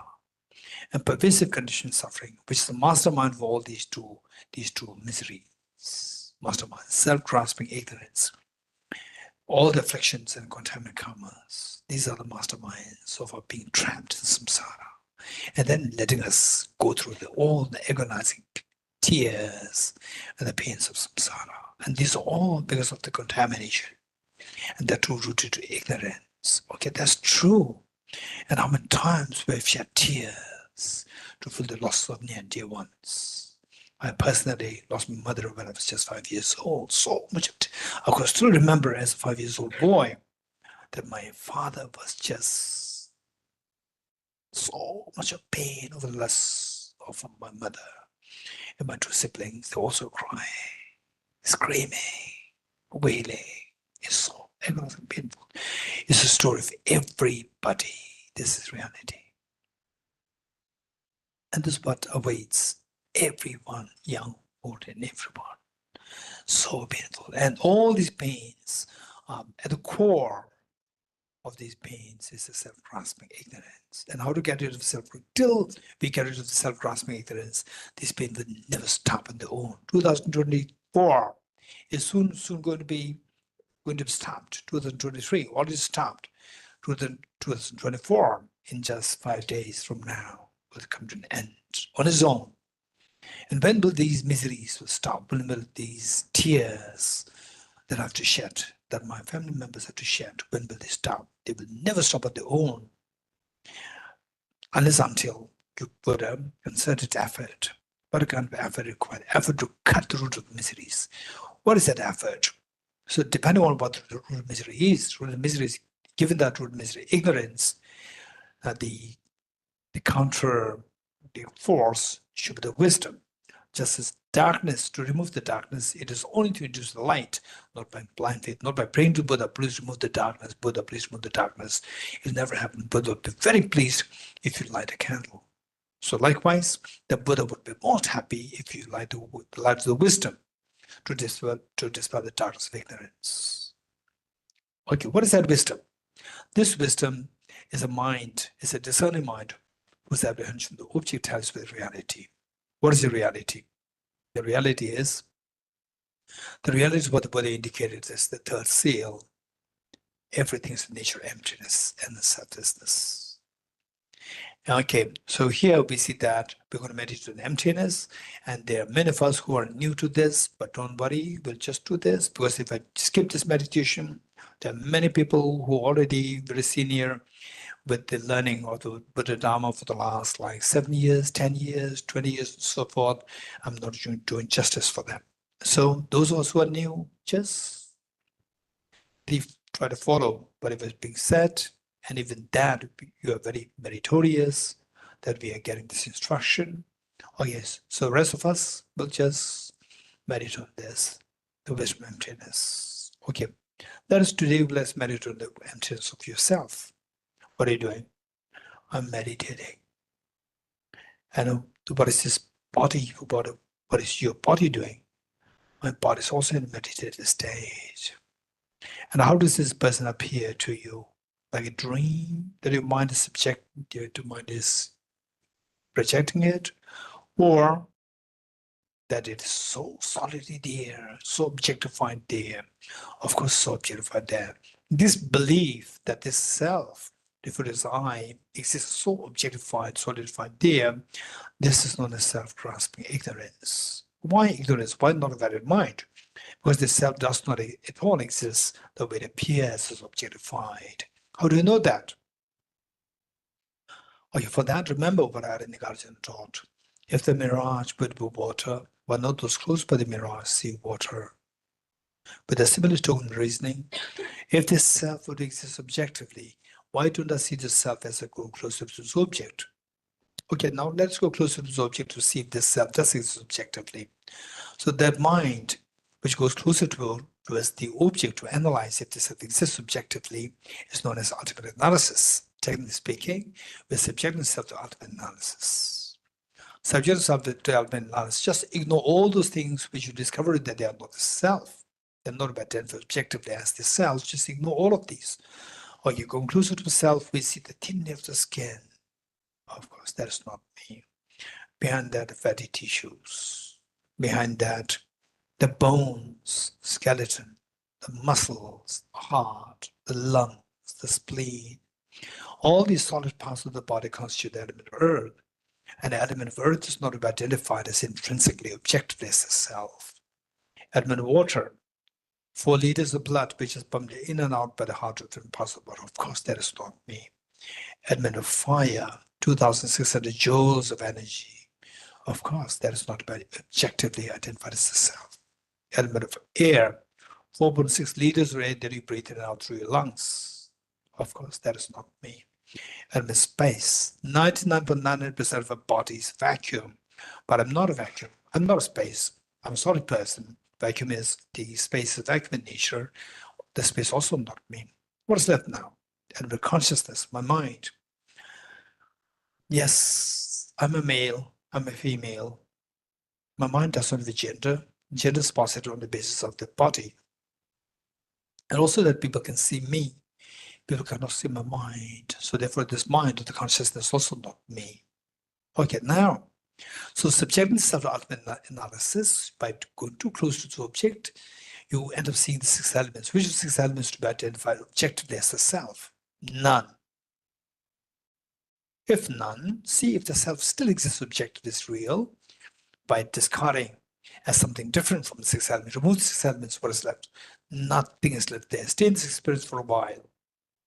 Now, you have come too close to object with the subjective self and ultimate analysis, but it's the self. Nowhere to be found objectively. Stay in this experience for a while.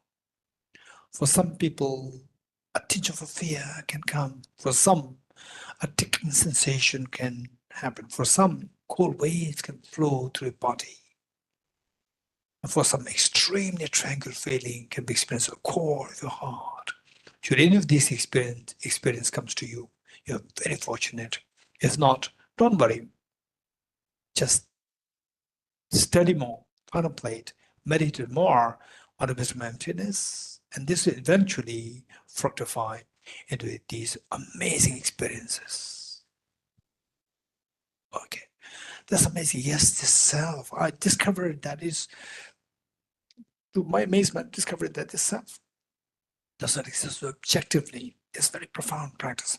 But what's the benefit of this meditation? Yes, just as this self dissolves into this emptiness experience, like all your sorrows, all your anxiety, stress, anguish, and the tears, if subjected to the ultimate analysis, they will likewise dissolve into the emptiness. In this experience of emptiness, all the sorrows dissolve. This is what the Buddha indicated as transcending sorrow is absolute peace. Sorrow dissolves and a peace dawns in the mind. Stay in this experience for a while. Experience of emptiness where all sorrows are transcended and peace dawns. Stay in this experience. And generate a very strong wish. May I experience this wisdom of emptiness where all my sorrows are transcended and peace dawns. This is the ultimate, very fine understanding, the finest understanding of the renunciation.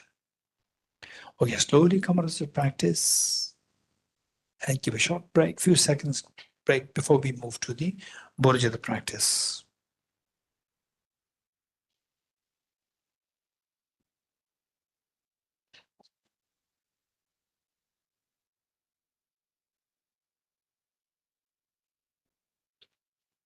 Are you ready? Okay, next Bodhicitta. So given that we don't have much time as per my clock, my watch, so Bodhicitta will do just the first two immeasurables out of the four. So this again is going to be guided meditation. Our job is just try to follow the instructions and try as much as possible to invoke the experiences. Ready? Just invoke the blessings of all the Buddhas, Bodhisattvas, Buddha Shakyamuni, His Holiness the Dalai Lama, Lama Tsongkhapa, and all the great teachers of Guru Padmasambhava, Bodhisattva Chandra Rakshita, Sajin Kuwa Sakya Pandita, Jizun Tilupa, Jizun Narupa, Jizun Marpa, Jizun Mila, Jizun Gampopa, and all the great teachers of the Theravada Buddhism, Chinese Buddhism, Tibetan Buddhism, Sakya, Kagyu, Nyingma, Gelu, all these great masters invoke their blessings. And imagine that you're leading this practice, and your two parents, all of them members, and all of the enlightenment beings are joining you. You're inspiring everybody to join you in this practice, to unveil this hidden treasure of the Buddha nature within each one of us. Immeasurable compassion. How good would it be that all mighty sentient beings are freed from suffering and the cause of suffering? Cause of suffering primarily consisting of self-grasping, ignorance, self-centered attitude. May all mighty sentient beings be freed from suffering and the cause of suffering. I will take the responsibility that all mighty sentient beings are freed from suffering and the cause of suffering. The Buddhas, Bodhisattvas, witnessing that we're making such a gracious commitment, like the mother after all these many years of raising you and your other siblings, and you as a little girl, just age 12, or a little boy, age 11, two of you come to the mother, tell the mother, you please take rest, you have done everything for us. And we are grown up, we'll take care of all our siblings. And the mother couldn't believe her eyes and ears. She's moved into tears out of the love that you've bestowed, that you have exhibited today. This is exactly what happens to all the Buddhas, Bodhisattvas. They are so pleased, so proud, so happy to see that you are making such a gracious commitment. And this happiness and pride all Buddhas, Bodhisattvas feel, invoke their compassionate minds to a sense of nectar, soothing lights towards you and all ultimate sentient beings. They mere touch of blessed nectars with the body space of yours. Washes of all the miseries and cause of miseries from the minds of sentient beings to yourself. And you witnessing what's happening to all of them sentient beings, you're intensely happy. Take 3 deep breaths, sighing with relief.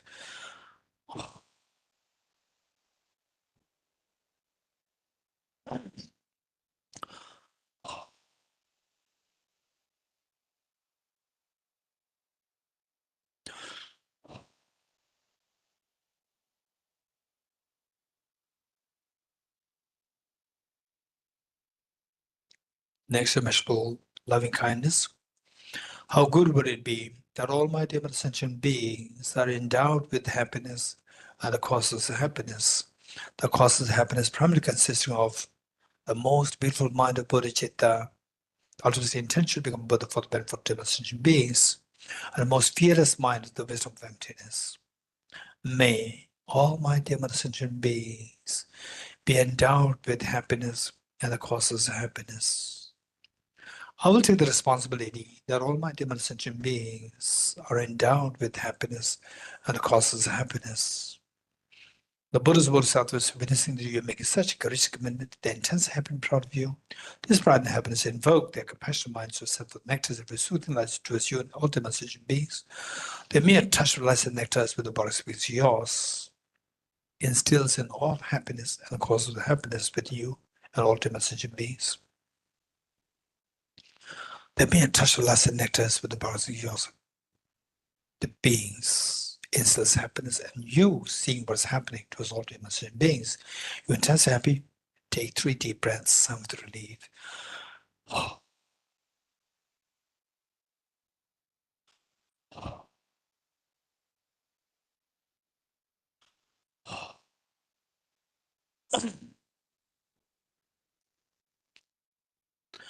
Okay, underscoring all the five measurables is the unconditional love towards all the beings. Just about the experience of the most beautiful mind of the altruistic compassion, altruistic loving kindness.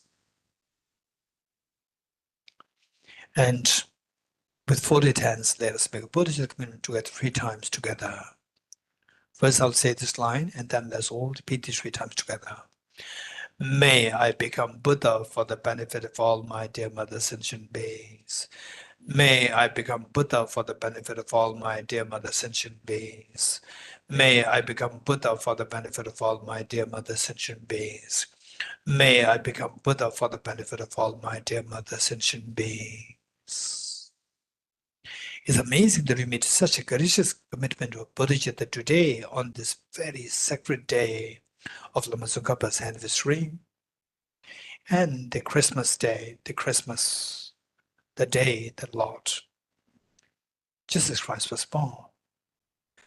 Extremely auspicious. So this Bodhicitta which you have generated, imagine that it transforms into a spotlessly clean moon disk, horizontally sitting with the heart. Okay, it's amazing that you made such a courageous commitment to become Buddha. But imagine, no matter how much you squeeze a handful of sand, no oil comes out. Yes, that's true. But I'm not like a handful of sand, I'm like a handful of sunflower seeds, squeezing which oil does come out after the Buddha nature within me. But if this were the case, why not that your Buddha nature is awakened since time immemorial, since beginningless time till now? Why is it not awakened? Yes, it's all because that I'm being deceived by the two demons, self-grasping, ignorant, self-centered attitude. Today I'm disillusioned by these 2 demons. I'm going to do everything to exterminate the 2 demons so that my Buddha nature will become manifest fully and that I become Buddha to benefit all the demons in beings. What am I going to do? What am I going to do to exterminate these 2 demons? I'm going to resort to a very powerful remedy. What is that remedy? Non-dual wisdom of the emptiness of the Arya Bodhisattvas. What is that like?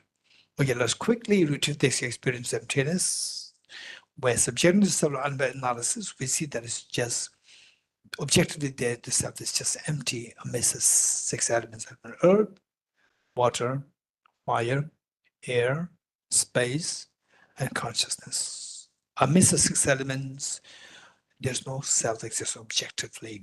They're separate from the 6 elements. Remove the 6 elements, there's nothing there, so self exists objectively. From the object, where is the self now? Nothing is there, so self. But come out of the meditation, again the self comes back.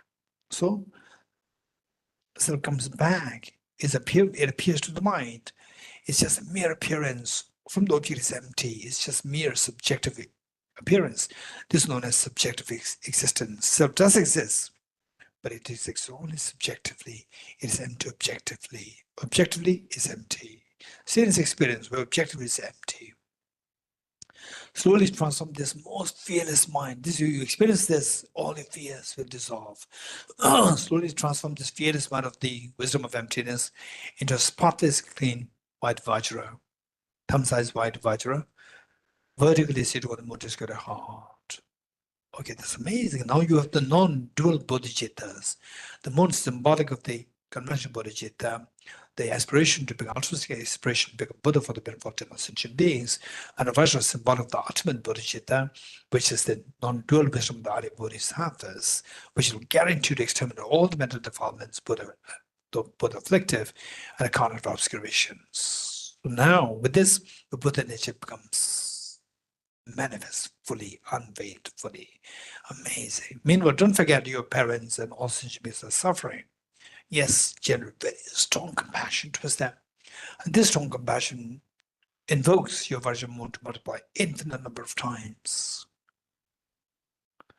Like rain shower, they sort of do the share one set of Vajramon at the heart of your mother, one set with the father at his heart, one set with each one of them masculine children, one is said with each of these sentient beings in the oceans, all the trillions of the creatures, everyone gets the share of the Vajramon from you.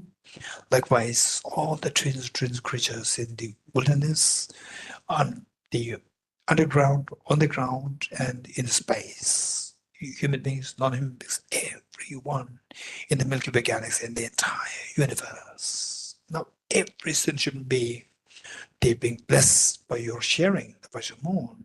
So meanwhile, let us not forget that the Buddhist Bodhisattvas, they're watching us. Why not we invite the Buddhist Bodhisattvas to be the witness to our undertaking the Aspirational Bodhisattva vow? And here the Aspirational Bodhisattva vow, it is not necessary that you should be Buddhist. Anybody can take this Aspirational Bodhisattva vow. So this vow does not entail any commitment. If at all you want to take some commitment, that is to make the commitment from today onwards, I'll try my best not to harm others, and if possible, I'll always try to help others. At least I'll not harm others. This much, if you can commit, you're entitled to take the Aspirational Bodhisattva vow. It does not require you to be a Buddhist. Anybody can take this. Even an atheist can also take this commitment to reinforce your mind, to make it stronger with respect to compassion. So, as a gesture of making the request to all Buddhist Bodhisattvas to be the witness and the guest, let us slowly stand up out of all the sentient beings to make three prostrations to all Buddhist Bodhisattvas.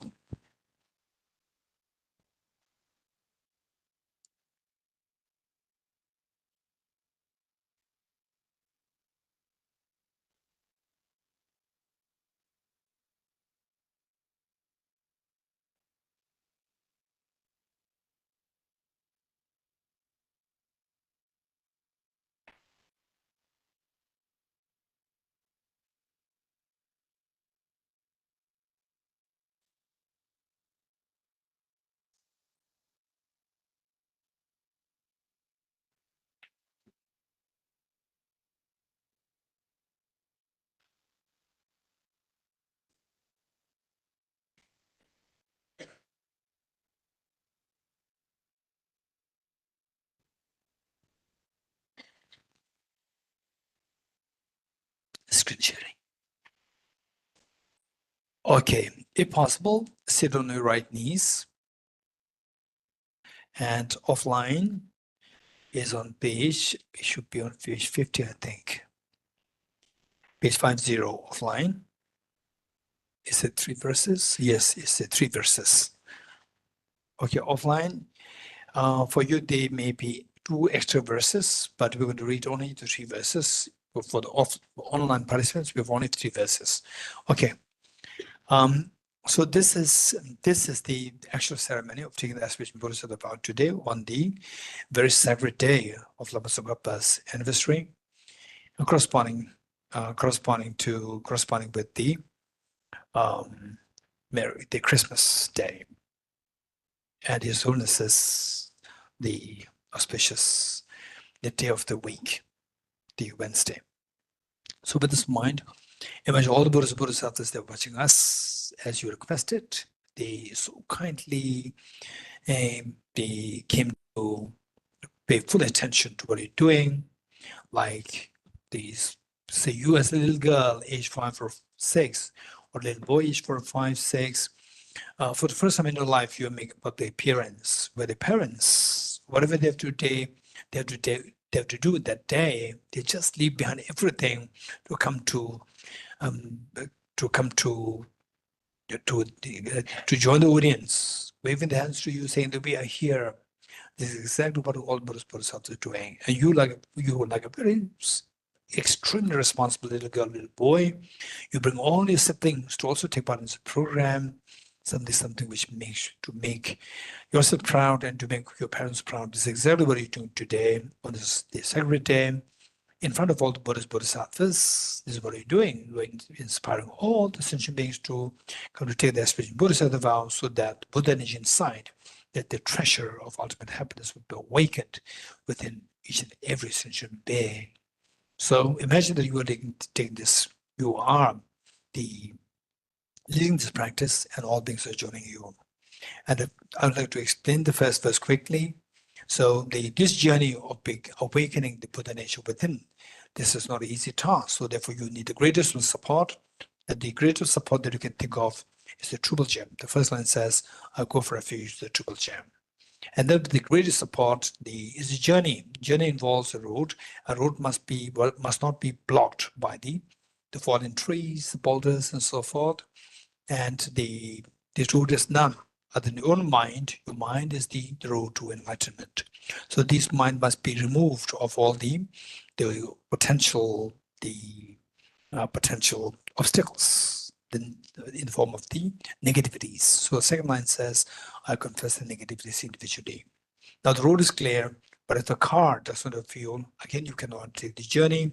So this car, again, is not other than only mind. This mind must have the car should have enough fuel. Likewise, your mind should have enough fuel of the merit or the virtues so that you can undertake this journey very successfully. So the third line says, I rejoice in the virtues of all the beings. Okay, now that the road is clear and your car has enough fuel, what kind of journey are you going to undertake? The fourth line says, I hold the precious Buddha in my heart. Okay, wholeheartedly let us say these 3 times together. And imagine that you are leading this practice and all beings are joining you and all Buddhist Bodhisattvas like your parents, they are here to witness what you're doing as you requested. I go for refuge to the Triple Gem. I confess the negativities individually. I rejoice in the virtues of all the beings. I hold the precious Buddha in my heart.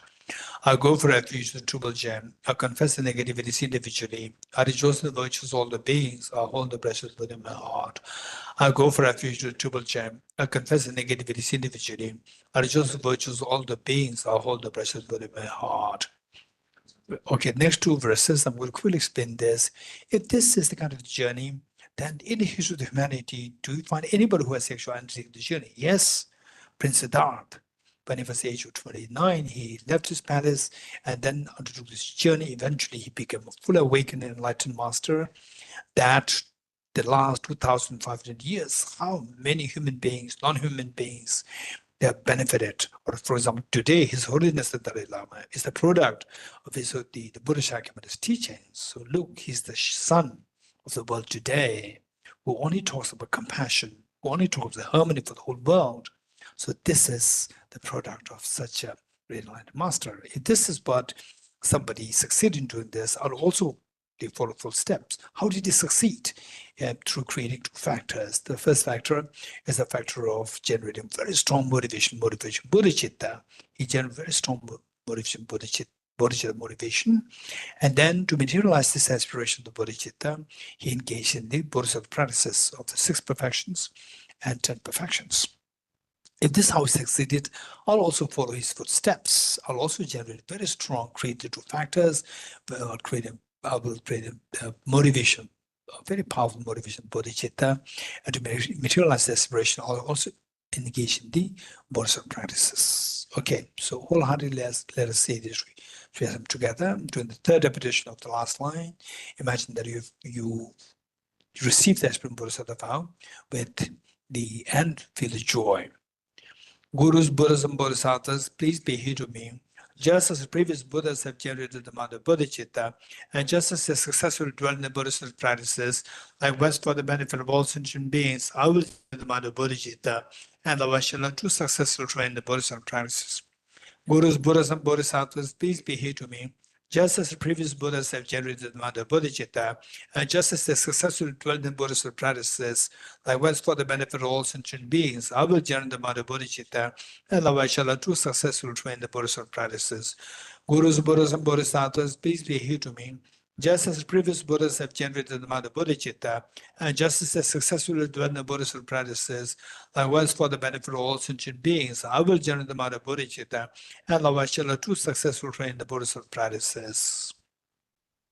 Feel the joy of having received the aspiration Bodhisattva vow, and imagine that your mother, after all the you as a little girl, little boy, after all the many years of receiving complaint from the school principal, and today the school principal comes, and the mother again becomes so apprehensive.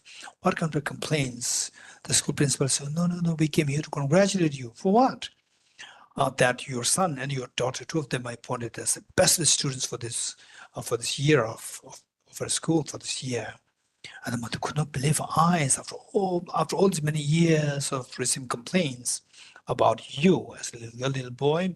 Today hears something so pleasant, something so nice. She could not believe this is exactly what happens to all the Buddhist Bodhisattvas. They all the innumerable at times they were only expecting us to not to suffer by not engaging in negativities, but we so full force we engage in negativities, we continue to suffer. And they only expect us to engage in virtues so that we will have the maximum happiness. On the contrary, we just shun our virtues and continue to be deprived of their happiness.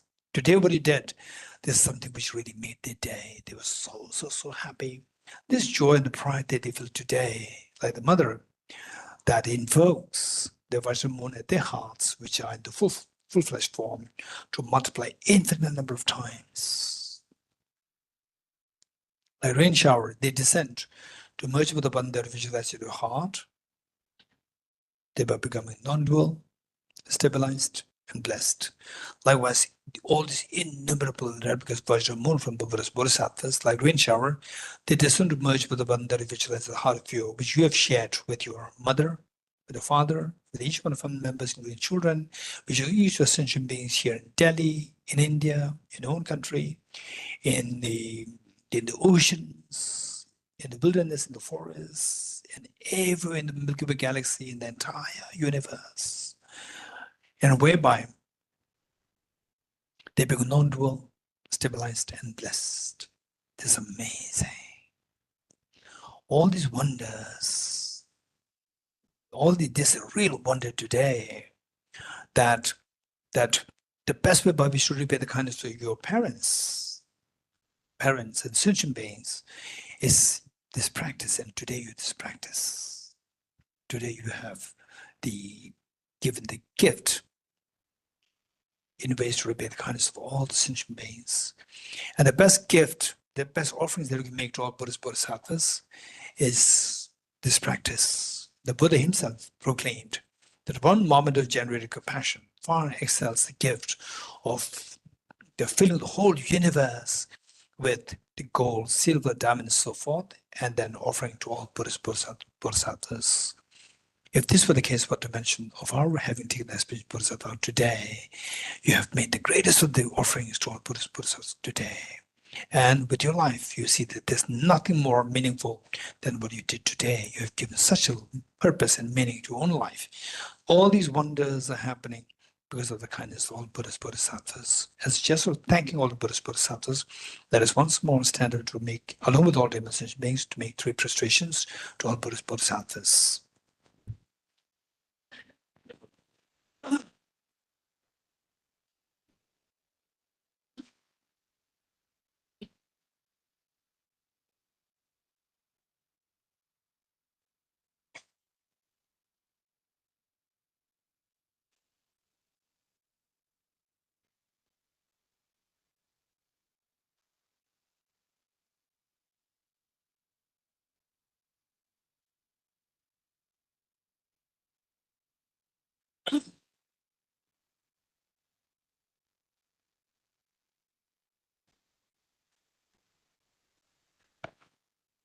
Okay, please take your seats now. Please sit comfortably.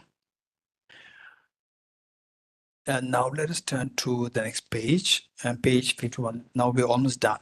Page 51.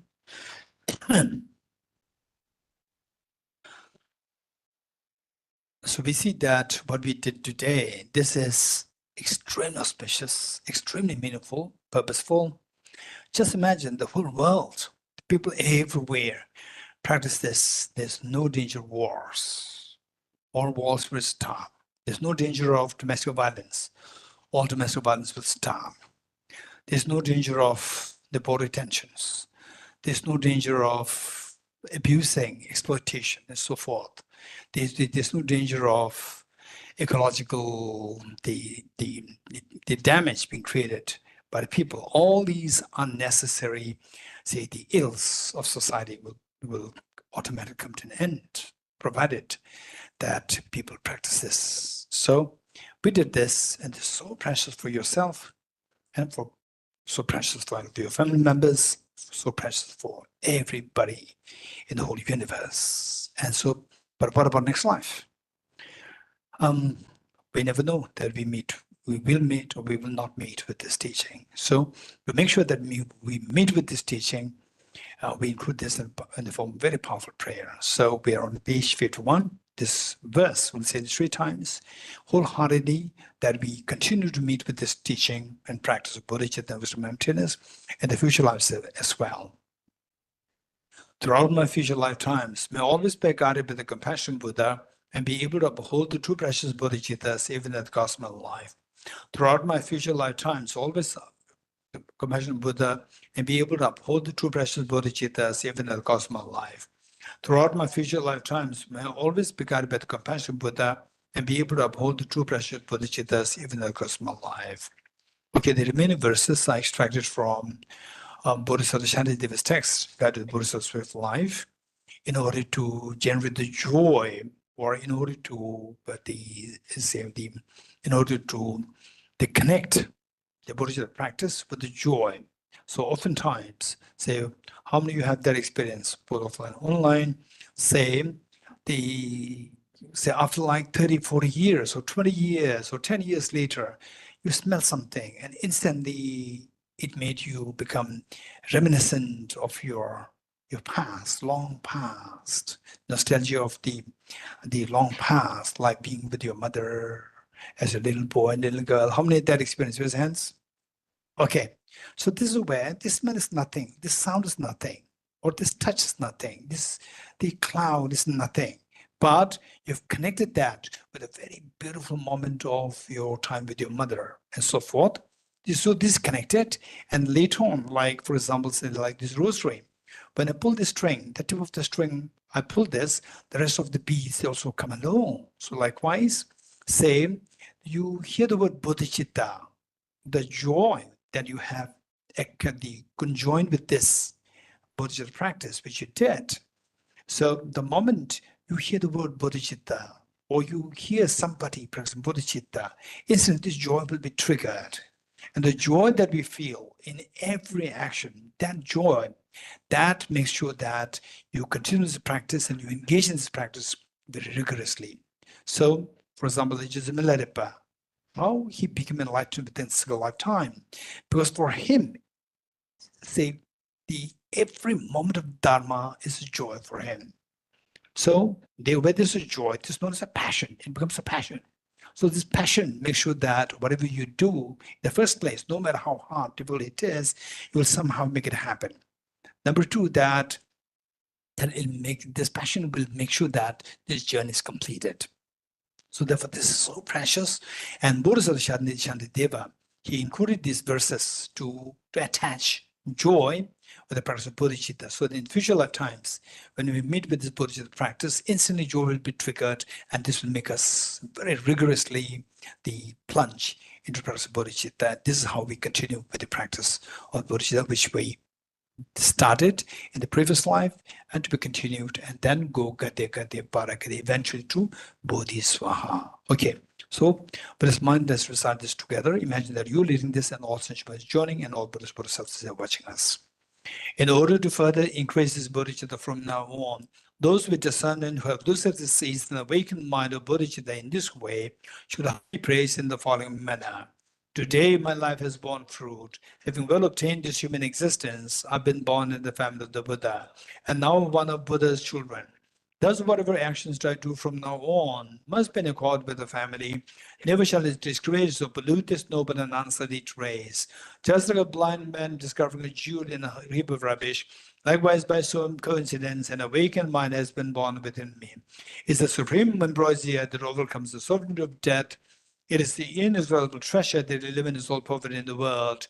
It's the supreme medicine that quells the world's disease. It's the tree that shelters all beings wandering and tired on the path of conditioned existence. It's the universal bridge that leads to freedom from unhappy states of birth. Is the dawning moon of the mind that dispels the torments of disturbing conceptions. Is the great sun that finally removes the mixed ignorance of the world. Is the quintessential butter from the journey of the Melodharma. For all those guys traveling on the path of conditioned existence who wish to experience the bounties of happiness, this will satisfy them with joy and it shall place them in supreme bliss. Today, in the presence of all the protectors and all the world to be guests, at a festival, a temporary and ultimate delight, may gods, demigods, and all be joyful. Okay, now let's do a quick darshan prayer, short one. Okay, so no doubt we have accumulated so much merit on this sacred day of Lama Tsongkhapa and the Christmas. And so, but this, whatever merit that we gather today or accumulate today, that is dedicated it towards for the long life of His Holiness the Dalai Lama, that the whole world benefits out of His Holiness's existence on planet Earth. To say, to feel the sun, that all the crops of the sentient beings, they germinate so healthy, the beings, as the greatest of the peace, harmony, compassion, will thrive everywhere in the world.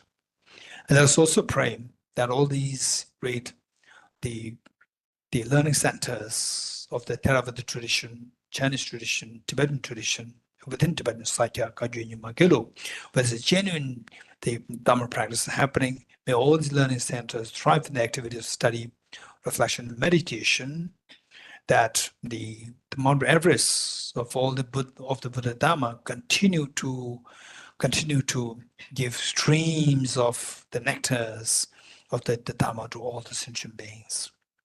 And may all the Dharma teachers and the Dharma practitioners, they have good health, their practice be very successful. Let me personally beg the merits thus gathered, that each one of you, through a concerted effort in the practice of the two bodhicittas, may soon see the dawn of these two bodhicittas within yourself, within this life. So may the whole world, may all the wars, domestic violence, the poverty, hunger, and so forth, may all this stop. And may the world, the experience, the joy, and the peace, they can take a fresh breath of air of the peace and happiness. And to feel the embrace of compassion towards each other, that nobody pushes others away from each other. So let the whole world come into harmony, into peace and prosperity. So with this mind, let us read the following verses together. I dedicate the merit thus gathered towards the realization that is in the prayers of Buddhas and Bodhisattvas 3 times, and to the whole doctrine and scripture and insight, and all lies through the false merit, never separate from the 4 wheels of the Mahayana vehicle, path, renunciation, bodhicitta, perfectly in the 2 stages. From our 2 collections, vases, space that have amassed from working with effort in this practice for a great length of time, may I become the chief leading Buddha for all those souls, minds, special minds, blind of ignorance. Okay, we recite the Harsuddha mantra 3 times. Deyata Om Gati Gati Paragati Parasamgati Bodhisvatyata Om Gati Gati Paragati Parasamgati Bodhisvatyata Om Gati Gati Paragati Parasamgate Bodhisvaha.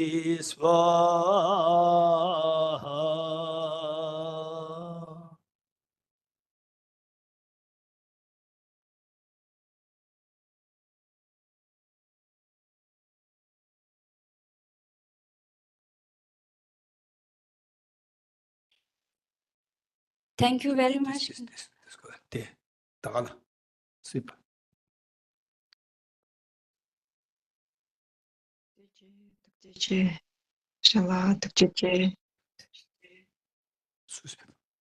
Thank you, Geshe-la. Thank you very much, Venerable Geshe Dorji Damdula. And thank you, everyone. Today, I would like to take this opportunity on behalf of all the online participants and offline participants who have joined us on the person to express our gratitude to Venerable Geshe Dorji Damdula for always guiding us on the path of Bodhisattva practice. Your infinite compassion continually bless us and inspire us on the path of enlightenment. Thank you very much, Venerable Geshe Dorji Damdula. Now I would like to request all of you to kindly remain seated, and may I kindly request my fellow colleagues to come forward and assist with the distribution of so for the offline participant. Not.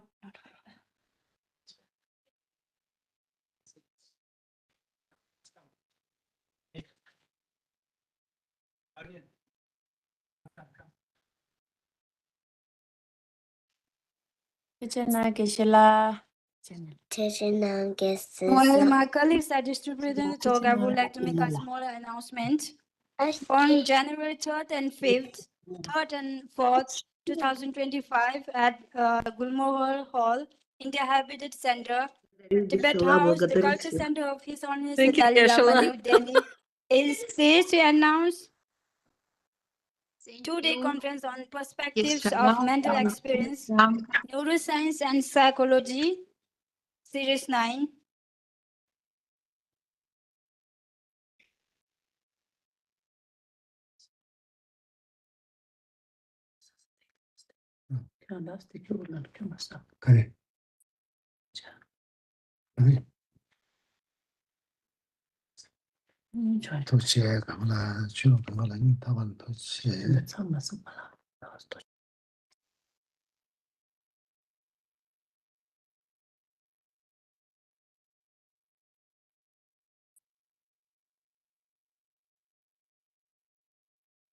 Thank you so much, Geshe-la.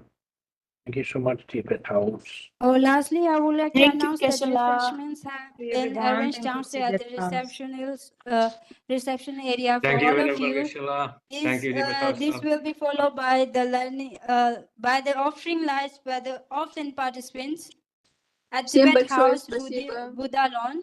Thank you, Geshe-la. Thank you, And Tibet then we will House. enjoy the refreshment together. Thank you very much, Venerable Geshe-la. Thank you.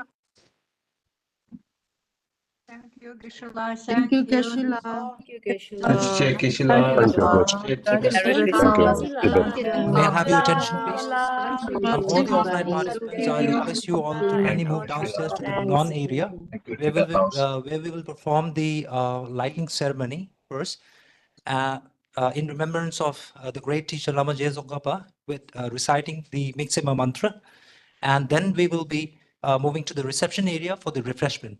Thank you very much, everyone, and good night. Geshe-la. Karinche.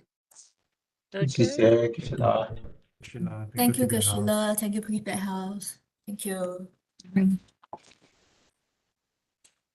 Thank you, Geshe-la. Thank you, Tibet House. Thank you, Чиченбай, Татьяна. Спасибо всем. До свидания.